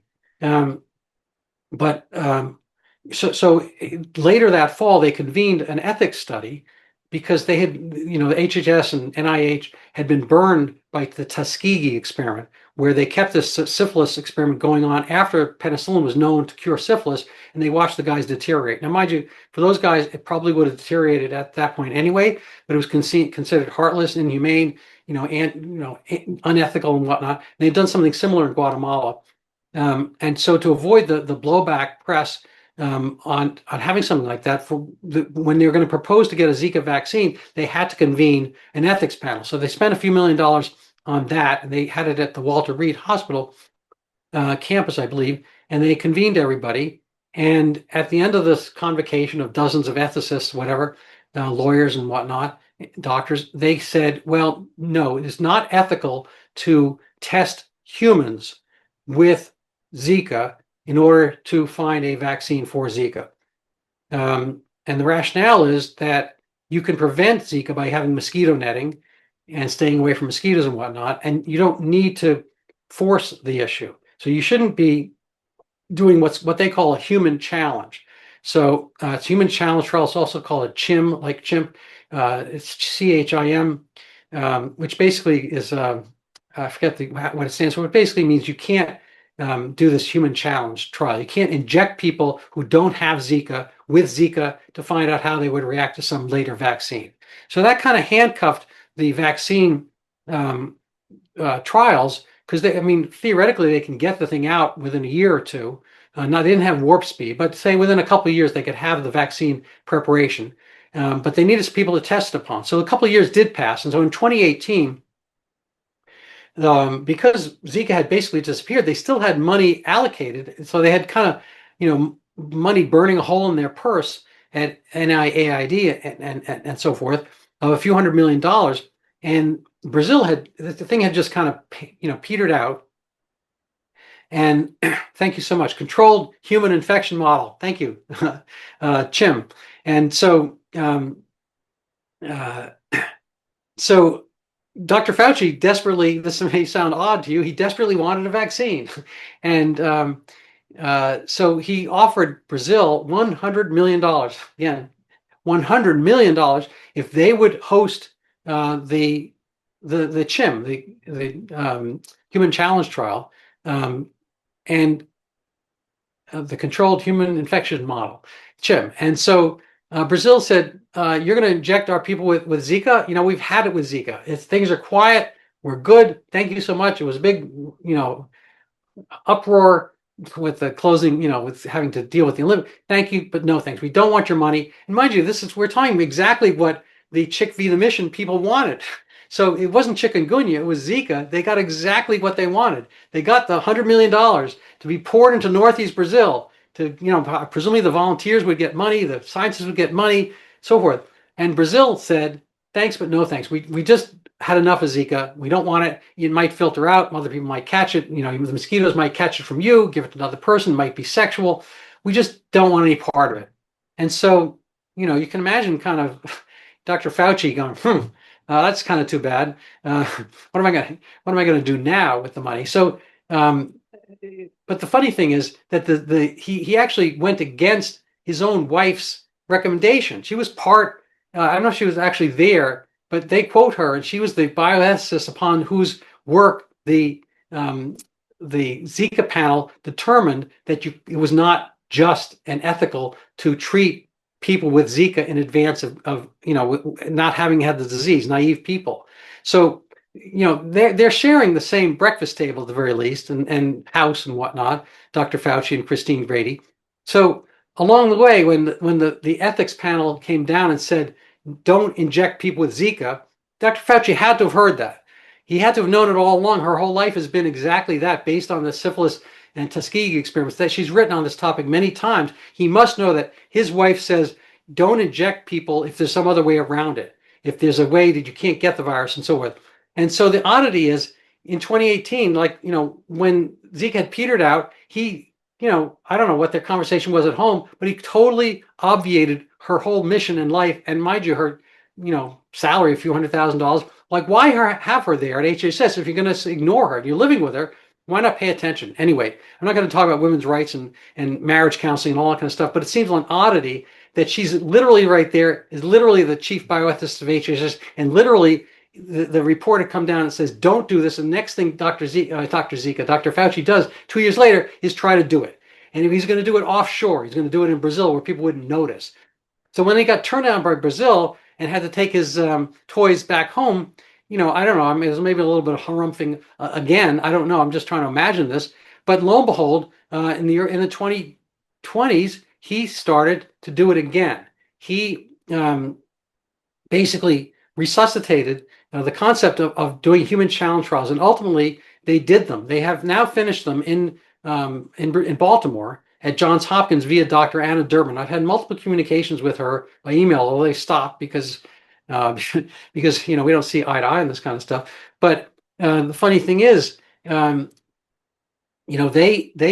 injected and infected women in Baltimore where nobody's getting Zika.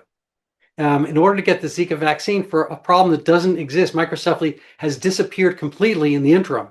Once they had Zika testing after the first year or so, in 2017 and whatnot, they have been making Zika testing for clinical work, and they were kind of expecting literally 1 million. I keep doing this number, but literally 1 million new cases of microcephaly worldwide based on the Zika spread throughout the tropics. Wherever dengue is or was, there could be Zika. But very quickly, subsequently, places like Rajasthan, India, where they were on the lookout, they had a Zika outbreak. They monitored, they found it, they did PCR testing. They didn't see any increase in microcephaly at all. And so there's one excuse after another. Dr. Fauci, insofar as he reads this stuff, he's a self-proclaimed nerd, science nerd. All he does is read research papers according to his own accounting. So if that's his fun, he should have known all this stuff. And yet he kept pushing to do these Zika trials in humans. And so Brazil turned him down. Baltimore wasn't going to turn them down because they're right next door and the money's there. And I think if money gets allocated to NIAID, they're going to spend it.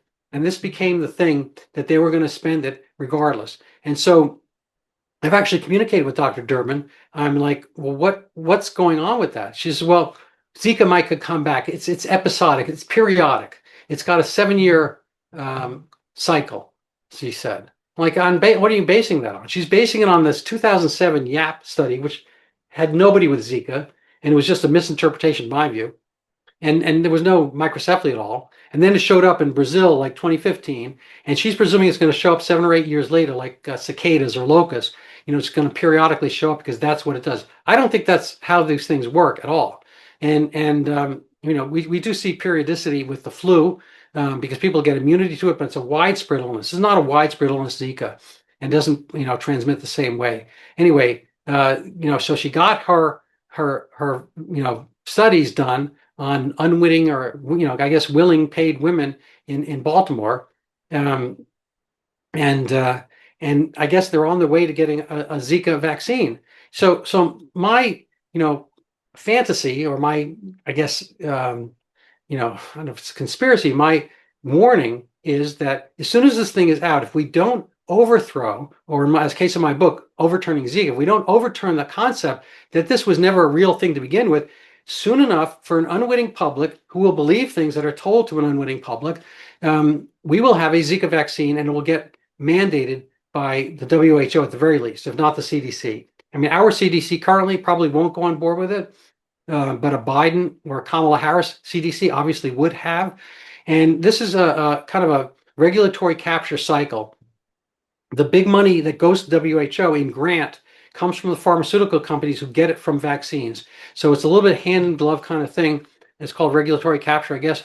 But the WHO is happy to add another vaccine, and there's going to be a Zika vaccine. There's no reason it couldn't. Like I said, there's a dengue vaccine, and they finished all the work injecting and infecting women in Baltimore, whereas the virus didn't cooperate in Brazil or anywhere else in the Caribbean and Latin America and whatnot. So they have it ready to go, and I've been clamoring against this insofar as I can, but I don't have the platform to do that personally. I'm hoping this kind of filters out to our excellent new Secretary of HHS, Robert F. Kennedy Jr., and others, so that we can basically get out there and state that again, Zika is a real virus, microcephaly is a real problem, very rare, unrelated. One's unrelated to the other. We can stop spending our money on Zika. We can spend it on better things. Every $100 million we spend on Zika is $100 million we don't spend doing any number of other things, including giving it back to people.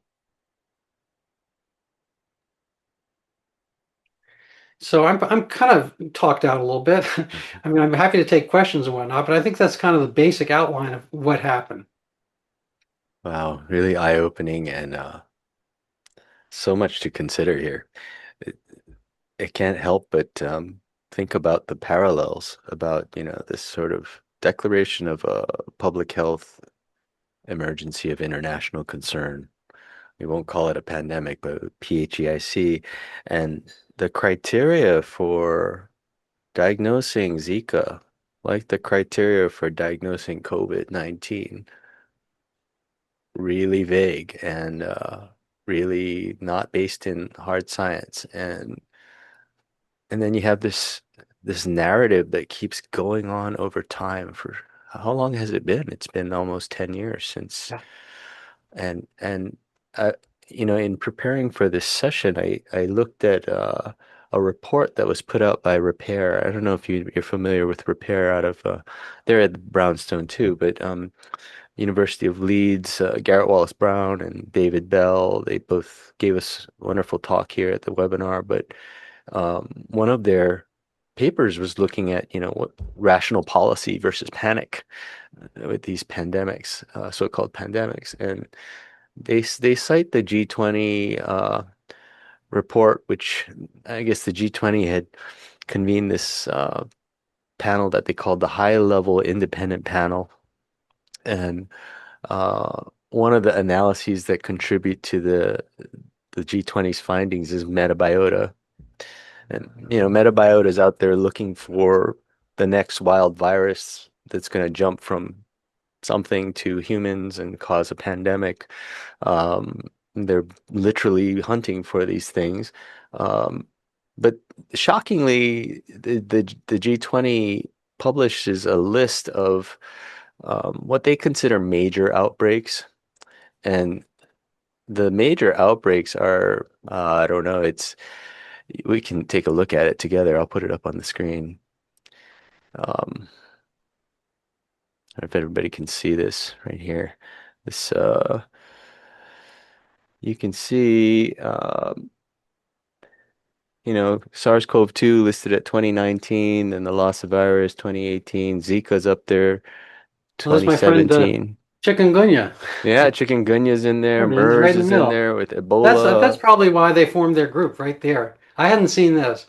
Yeah. That's when 2014. That's when they formed Chick V the Mission. They were hoping against hope it would show up. And you've got the Nipah virus is in there, and SARS-1 is in there. They even put cholera in there. Um, you know, Hmm. Cholera is caused by dirty water. It's not really Yeah, it's not one of those transmissible. it's a very different kind of disease. But I think what that shows is that there's this narrative out there in public health, both at the international level and national level, like you're showing with what Dr. Fauci was supporting. There's this narrative out there that there are these awful examples of pandemics in the last 20 years that they're going to keep citing to push an agenda, to push money towards, to push funding towards. And Zika's on that list for a reason. I don't think it's an accident, even though your research shows that it was kind of a farce in a way, or it was a misinterpretation of a signal which maybe was over amplified because of the criteria they used was not appropriate. Hmm. Um, but that story of not unlike New York City, I think with COVID, this explosion of cases in a very small time frame, and that's the thing that everybody remembers. That we should all be really afraid of microencephaly because at this small time window there was this spike. Um, but how do you respond to something like that? Well, it's humans doing human things. I mean, I don't have a problem with people panicking. I mean, it's Sure. understandable.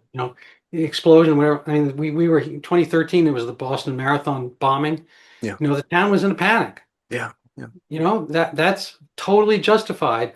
There was a bombing. You didn't know how many more there were going to be. I get. I think panic's a very reasonable thing. God knows when, it's going to happen. I'm Yeah. pretty calm usually, and I don't overreact to stuff. I don't jump at things.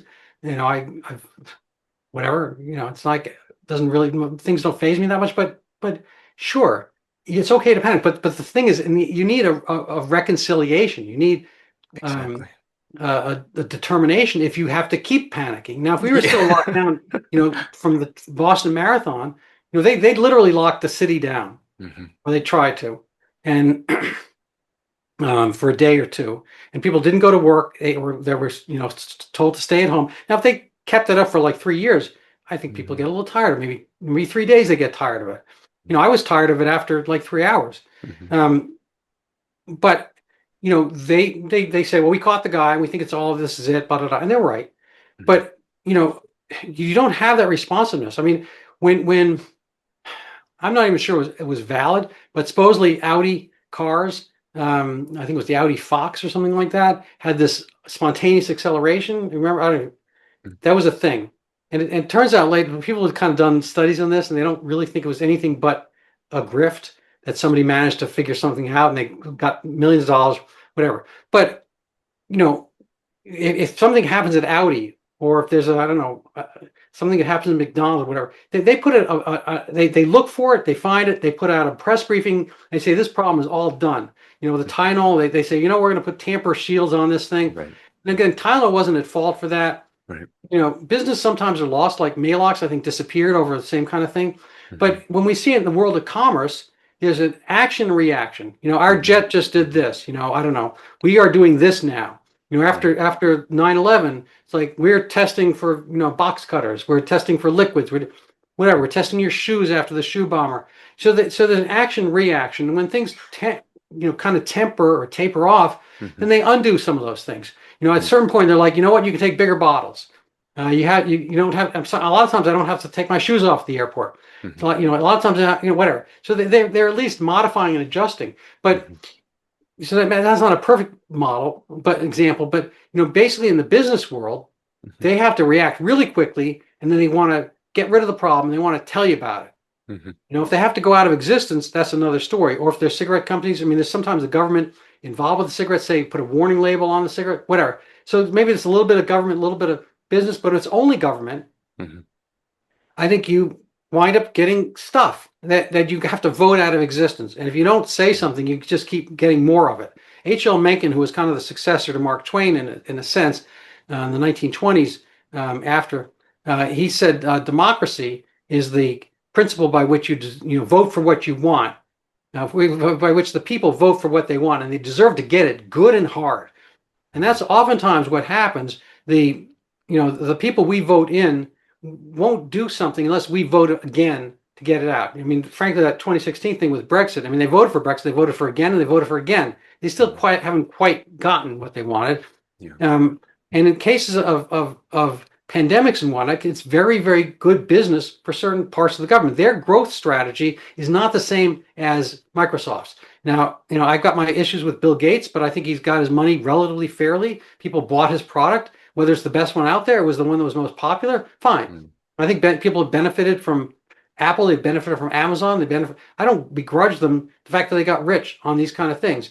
And when there's a product with it, they do a recall, they tell you what it is, and they make it better. And they don't have that, they don't put their viruses out for a decade and say nothing has happened, you still got to watch out.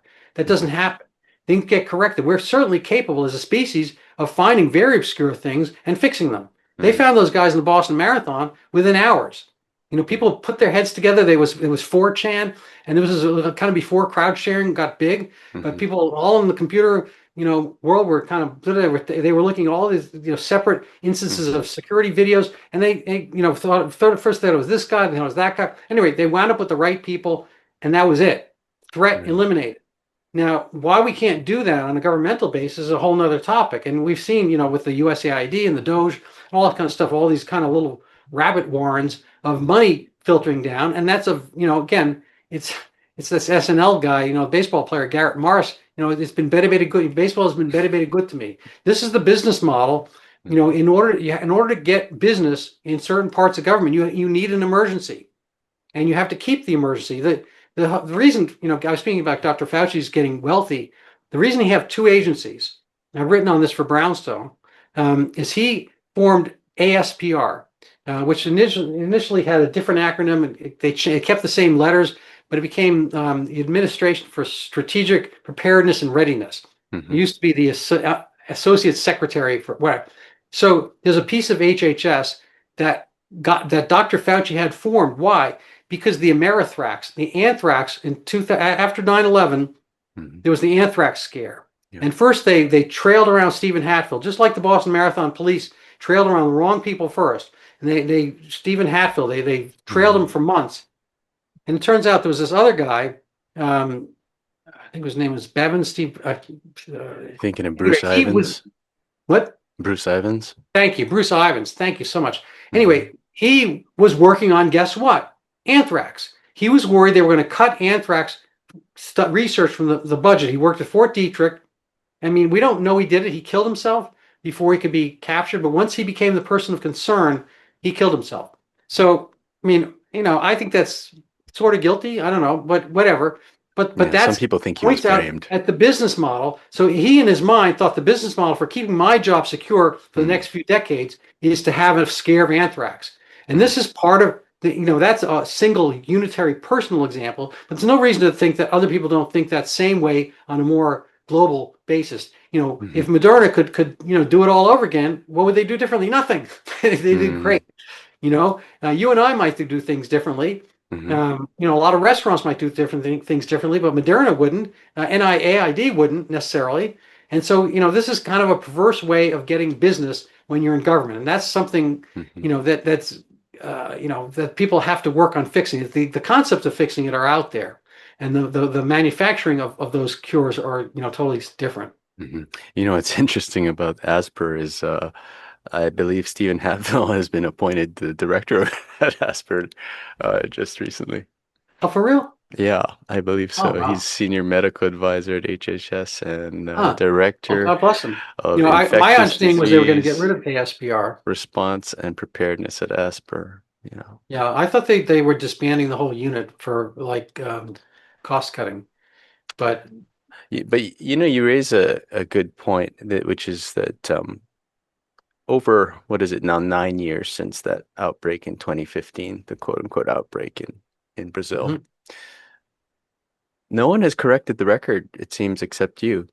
Yeah, it's weird. It's even though this information is publicly available, and um, we don't see any more microencephaly.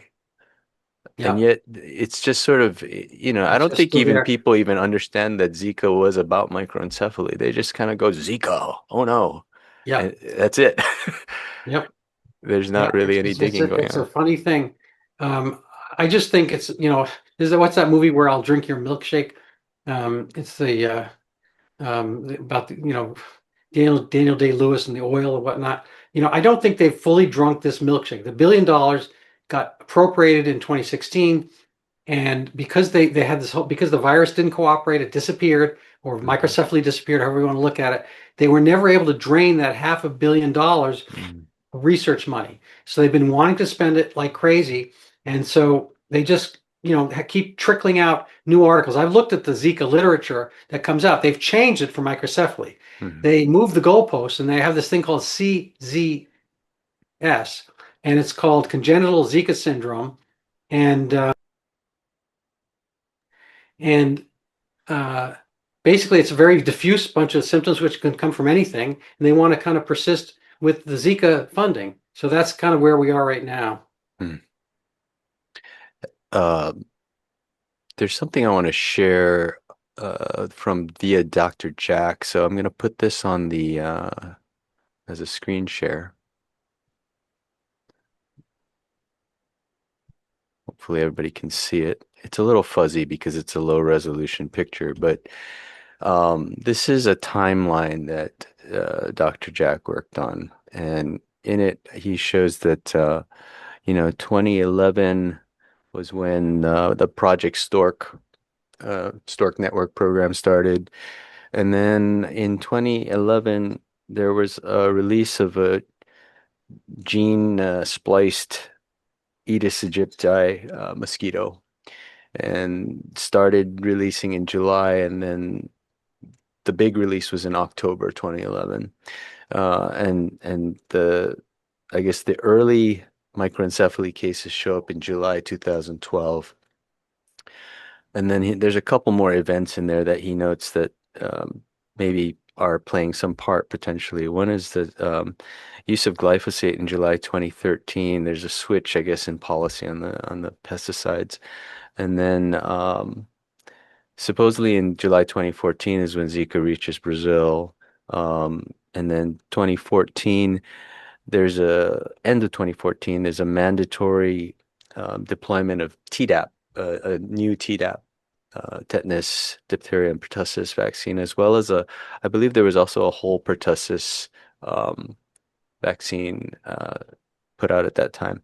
And and immediately following, or very soon thereafter, in the next year, there's more increase of microencephaly. Um, so there's a paper that Jack published that I will put in the chat as well. Sorry, it wasn't published. It was a unpublished paper that's part of IPAC's work, and I will put that in the chat. But it basically goes through some hypotheses about what possibly is going on with the microencephaly, and whether or not those hypotheses are strong or can be tested. Yeah. Well, Um, I kind of go back to first principles. I tried to do this as a null hypothesis, yep. which means don't accept any premises. Hmm. So most everybody is working on the premise, like, why did Zika microcephaly go away? Yeah. So the answers become, and I have them on the slides and whatnot. Um, the answer is, oh, it was a different strain of Zika. Oh, everyone became immune all of a sudden. Oh, dengue cross reacts with Zika and people got dengue and then they couldn't get Zika. Yeah. Oh, um, Yeah. that we use different criteria. Oh, Hmm. whatever. But it's so much easier if you just go to the fact that there was no real microcephaly increase to begin with. Okay, Hmm. we weren't talking about thousands. They weren't. It was not like an army of microcephaly, filling the wards, whatever. We're talking about a case where ordinarily they'd see 7 to 8 Yeah. babies, and they were seeing 15 or so, Hmm. and so they saw double temporarily in August.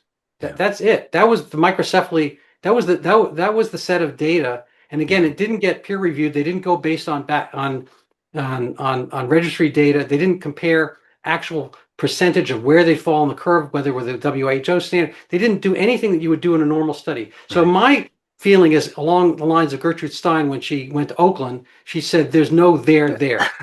Yeah. Okay. And so in the case of Zika microcephaly, if you take either part of this, I mean, frankly, I think there's a lot of doubt whether Zika was there Hmm. because Sure. nobody had any Zika testing. It's indistinguishable from dengue for the most part. It is a dengue. And Yeah. so whether it's kind of what I call a distinction without a difference. That If you want to call it separate and it was there in Brazil, fine. It never did that anything. that If you want to PCR say it's that a dengue PCR never caused microcephaly. that PCR primer that you mentioned in your talk too, I mean, that was not qualified as a true positive sample Yeah. necessarily, right? It was just sort Yeah, of and again, and a and primer nobody that was they doing used. Zika testing, and mind you, there was nothing, no clinical difference would have happened anyway. Yeah. Whether if he called all those cases dengue or all those cases Zika, nothing Mm. happened different to the people. There was no emergency. Yeah. This is all self-aggrandizement. It's a little, for me, it's like naming craters on the moon. If you find one soon, you get your name up there, and forever thereafter, people will be calling it the Mm. Don crater. For me, they call it the Randy crater, whatever. Yeah. And I'll be really happy about that, so Yeah. forth. But does it mean anything? No, it means nothing. It doesn't change the moon. It doesn't change anything at all, except I got my name on it. I might get a better job in astronomy afterwards Mm. by I put on my resume saying I have a crater on the moon named after me, Mhm. whatever. But this I think was a lot of that. These Yeah. groups, clearly the Chick V mission group, in their title, they had a mission. Okay, that's not how science works. Science is observation. It's not creation. You don't create the science. It's not like a movie. Hmm. You don't create it and then review it. You Hmm. you Hmm. watch what's there and then you observe it and then you have to put it up through testing. And this clearly has not. It's hard to do testing with infectious diseases because let's say I don't know, malaria comes around. You don't want to give people malaria. They didn't want to give Hmm. people Zika. So it's hard to do A/B testing, randomized control. I get that, but you can do population level studies very easily. Even in Brazil, like I said, the south of Brazil, they claimed a bunch of cases of microcephaly. Well, they looked closely, weren't there. The next year, the whole country, I mean, first year, the whole country had it. Second year, nobody had it.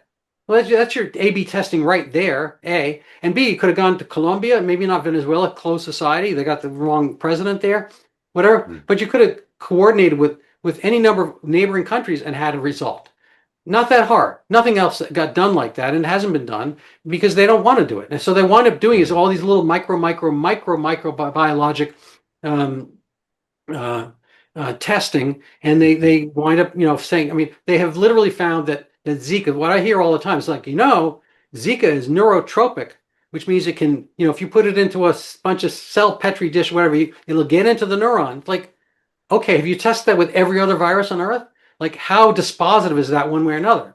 And what's the difference if it's not causing any microcephaly? Well, it causes CZS thing. Like, do you know that's a real thing? Does anyone ever come in complaining of any of these symptoms?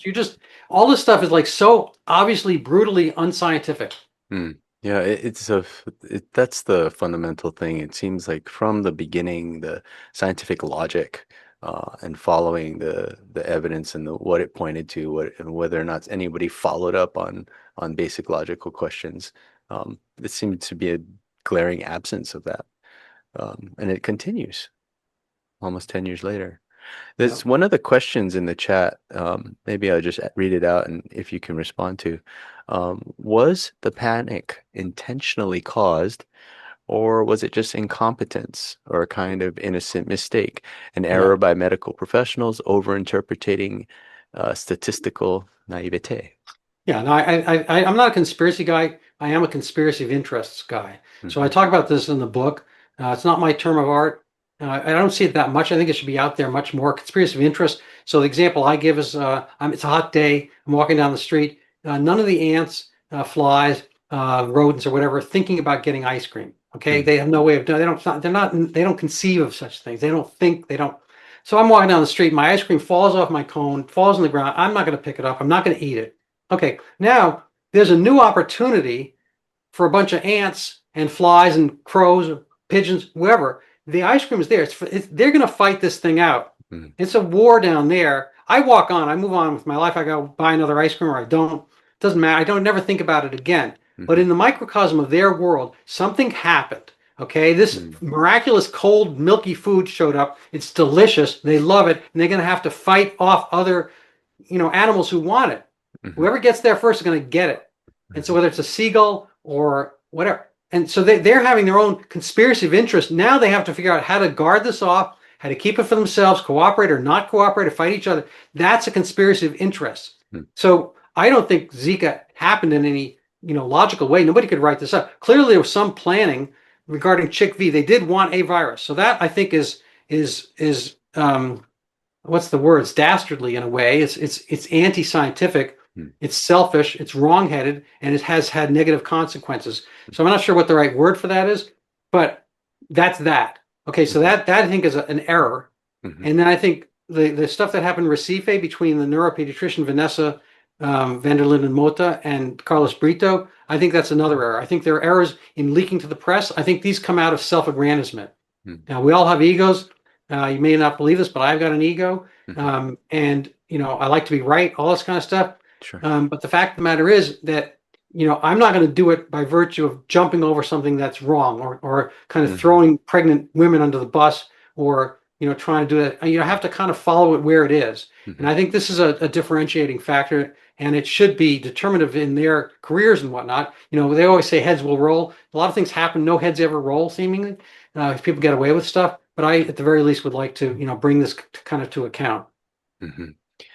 If you follow the timeline forward from the neural pediatrics cases forward into closer to the present, 2020, 2022 and forward, the intention seems different, whether that's a conspiracy of interest or not. When you see things like the G20 still promoting Zika as, this pandemic of concern, then it's a different sort of question. It's sort of like, it is maybe driven by economics, but that, groups like Gavi or CEPI and Bill Gates, the Bill and Melinda Gates Foundation, kind of continuing to promote these pandemics or these public health emergencies of international concern, regardless of whether or not they're really impactful or deadly or Well, just I for completely it agree seems with you. like I think these fear things driving it. these are mere tools, and they have to do with the perverse incentives in their world. Hmm. And they are looking at bigger things. They are instrumentalists, is a term I Hmm. came up with. I didn't invent it. I did not invent it, but I was writing one of my articles about Dr. Fauci, and I write for Brownstone. One of the article is Dr. Fauci's DNA of caring, Hmm. and that's kind of it's kind of like somewhere between, well, it's kind of like mini fascism. We call it Hmm. Fauciism.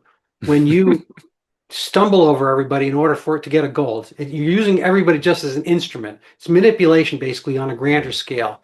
So we just become the tools to have him get a famous name. Like when he was complicit in all the Wuhan, gain of function, all that kind of stuff. He didn't come out and say, "Oh my God, I'm so sorry. I never thought it'd be this bad," or whatever. Hmm. Or he could have said, "Well, COVID's not that bad, whatever. Don't mask up. It's a cold, whatever. I know more about this than anybody because I funded it." He Yeah. didn't do any of that. He Yeah. doubled down and Hmm. hit us so he could become the savior later by Hmm. bringing mRNA to the fore. And I, Hmm. I think there's still potential. I'm not an mRNA denialist. I think it was done prematurely. It's got its dangers. But if you have something worse, if you have a cancer, down the road and you can't get any treatment, I'm sure there's going to be an mRNA treatment for you that's going to be particularized for your cancer, and you're going to be thanking, everybody for it. And someday Dr. Fauci thinks that you're going to be thanking him for it. Like Hmm. COVID, all that lockdown was terrible. And mind you, they could have had that regardless. I just think it's dishonest. But I think the real problem I have with all this stuff is dishonesty. I don't have it. I have partial problem with the Chick V, the mission group, and partial problem with the Recife doctors and leaking stuff prematurely. I think Hmm. they didn't do the process. Now, did they do it with the idea it was going to do this whole panic? I don't know. I don't know fully. Hmm. But, I think you just have to be careful when you're playing with fire. And expressions, don't play with fire. I mean, they were Yeah. playing with fire. They're playing with people's, base fears, which we all have. I mean, again, alarm goes off and we could be the most calm person on earth. And Hmm. then your world changes. Yeah. Donald Trump almost became non Donald Trump, in an instant. Hmm. Your life can change very quickly in an emergency, and you don't know when those are coming because they're emergencies. So how people use and misuse these is I think, a sign of character or lack thereof. Yeah. That's fair. Um, question. Jean asked a question that I think is addressed partly by the timeline and paper that I posted in the chat. But she says, I heard the DTP shot campaign in the part of South America caused microencephaly. Uh, was all this a cover up? What do you think? Yeah, yeah. Like I said, I think things happen. I think that it was used for various political means and whatnot. But I don't. I don't go into those secondary causes because, again, I don't think there was any real increase in microcephaly to begin with, Right. and I'm not even sure there was any Zika there per se because it's confounded with dengue, Yeah. and so I just think people should just get away from this. At the end of the day, none of it really matters because there's been no microcephaly ever since, and Yeah. there's no vaccine for it, so it all disappeared all by its own self. It probably was never there in the first place when they looked at the data correctly. And they looked back, parsed the data. There was no microcephaly in 2015, none in Hmm. 2016, and so forth. And Yeah. so I just think this is kind of a major error that could easily Hmm. be fixed. A few Yeah. people get up and say, "You know what? We learned from this. I'm a Yeah. better person for knowing this." That kind Some of thing. public And statements. Yeah. and you just have to do it and move on with your life. I mean, I don't think they're necessarily all bad people. They're just trying to do their jobs, as it were. But that's kind of the Nuremberg excuse. We're just doing our job. So you Mm. have to, at some point, when you know better, know better. You have to know better when you know better. And we have enough time now to have known better. Yeah, one of the things that seems very prominent in the Zika narrative is this idea of like social engineering, or maybe it's a kind of conditioning of the public. This like you were talking about in Brazil, where women saying, "I'm afraid to have children now," I'm afraid to get bitten by a single mosquito. Um, it happens even here in Hawaii, even though we don't really have Zika or dengue, but there's constantly these like, oh, we're surveilling number of dengue and Zika cases, and I guess the unwritten assumption is that if you get one, everybody should panic, because we got mosquitoes here and it's tropical. It's like, okay, but if we understand the context of what happened with Zika, then we go, nothing burger. Everybody Yep. stop worrying, right? Well, I mean, hopefully we learn from this stuff. I've met Dr. Jay Bhattacharya a few times. He's been on my show 4 times, and I met him a few times in person as well. And he went through hell and back, and he's on the other side of the equation. But um, his lecture, like, nothing good comes from this. I kind of said, well, societally we learn. You stick your finger in the electrical outlet, once, maybe twice, and then you're done with that. And then we societally have to understand that our betters are not necessarily. I interviewed David Goodhart, who's a journalist and an honest guy, not always the same thing, in the UK, and uh, he has a book. I'm not going to get it right per se, but it's like anywheres and somewheres. There are people who could live anywhere, and they're kind of our elites, our laptop class. And then there are the somewheres, the people who are someplace, and more like your plumbers and electricians and whatnot. Yeah. And the anywheres kind of lord it over the somewheres, and it's a class distinction. And a lot of the anywheres can go anywhere, so they move from one place to another. Whatever, the somewheres are stuck. And so the anywheres will do these theories, and they don't necessarily harmed by them. Like, they weren't harmed by the COVID theory. They could lock down and sit on their laptop. And the somewheres are the people harmed by this. And it's kind of a class aspect that really needs to be unraveled. And the genuine, lèse-majesté, the actual people who, excuse me, noblesse oblige. I got my wrong French terms. Who really kind of are going to use the benefit of their knowledge as an obligation of their stature. They are the true gentlemen and gentlewomen of the age, and we need more of that. We need brave people. Dr. Bhattacharya is one, and we need to applaud and support. Like, it's old expression about restaurants. If you have a favorite restaurant, you have to keep going, because it can disappear at any time without your patronage. So I think we have to, really incorporate that into our activities and follow people and subscribe to their stuff, and you may not read it, but buy their books and whatnot. And you can buy mine, Overturning Zika, on Amazon. But that's the last plug.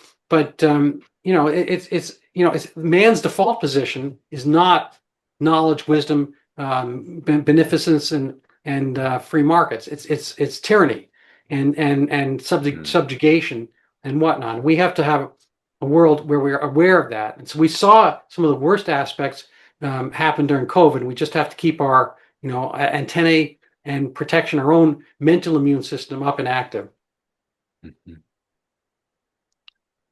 Another question in the chat. Are we living under a conspiracy of dunces? Dr. Bock's Zika story sounds like a case study in how to turn a storm in a teacup into a really big deal if you happen to be in one of the many groups that are on the lookout for possible boondoggles to exploit. Do we have a surplus of trust and gullibility in some aspects of life, and a corresponding lack of skepticism, both nurtured by small groups that are interested in particular directions like making money on vaccine development and other biotech stuff? The population control folks too, when they see an angle. Anybody who needs a distraction or cover-up after releasing poisons into the population through food production or delivery of electricity or wireless communication. It goes on. Is this a conspiracy of dunces? Yeah, I have not read the book, but conspiracy of dunces, that is. I've read a bunch of other books. Anyway, that's an excellent question, and it gives pause. What I would say is everything needs to be stock marketed. The corporations don't do good behavior because they're filled with good people.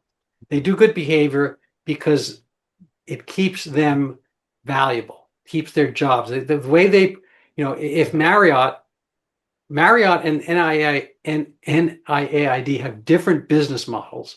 Sure. So if you want to do well at NIH / whatever, in the Biden, Obama, whatever, then you have to kind of keep the alarm up. And if you want to do well at Marriott, you have to keep your customers happy, and you have to keep your stock price. I don't know if they're on the stock market or not, but you have to keep your image, and you have to keep providing that service over and over again. Even if you've made thousands, hundreds of thousands of beds and sheets, and whatever, you washed millions of sheets at the Marriott over the years, that doesn't matters not at all for tomorrow. Mhm. Because tomorrow is the exact epicenter of the future of your company. Every single day is tomorrow. Mhm. And that's how your company has to work and manage.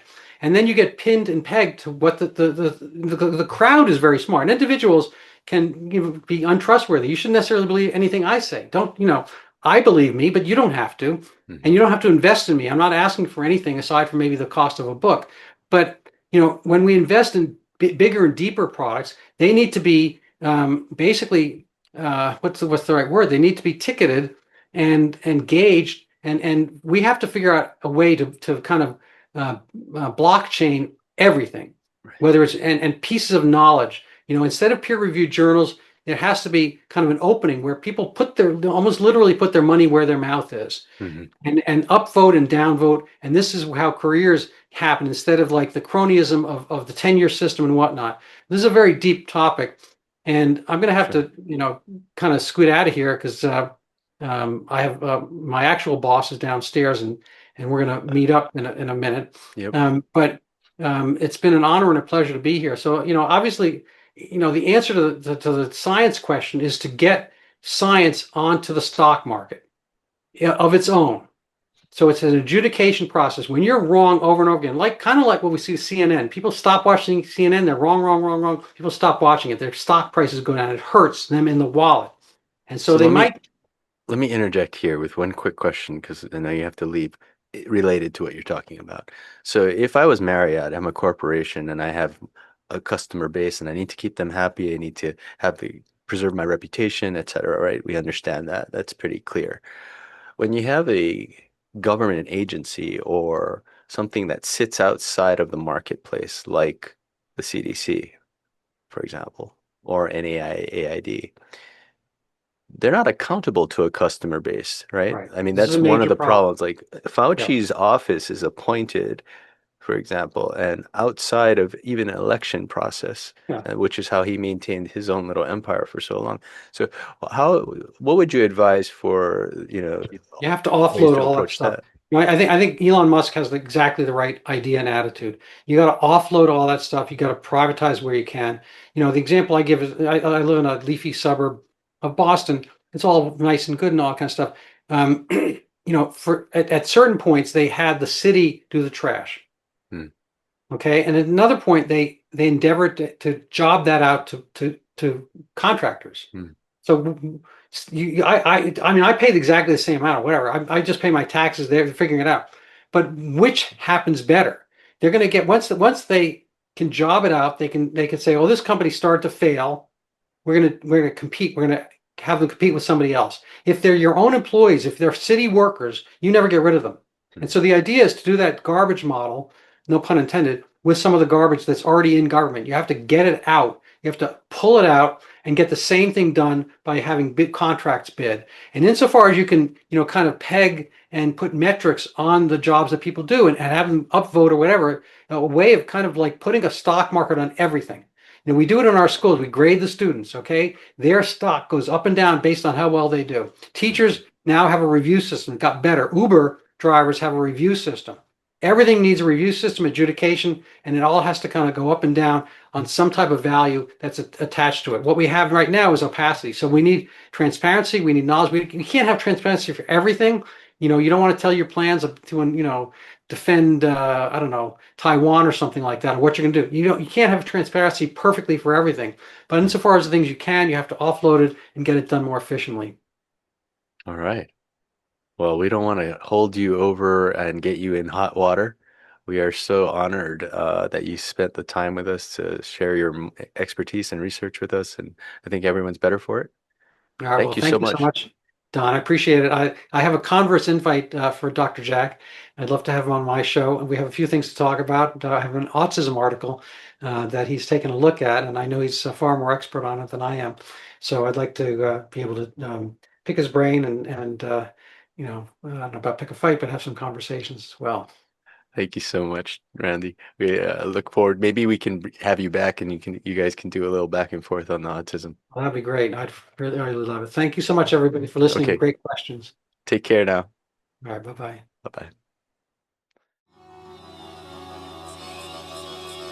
bye.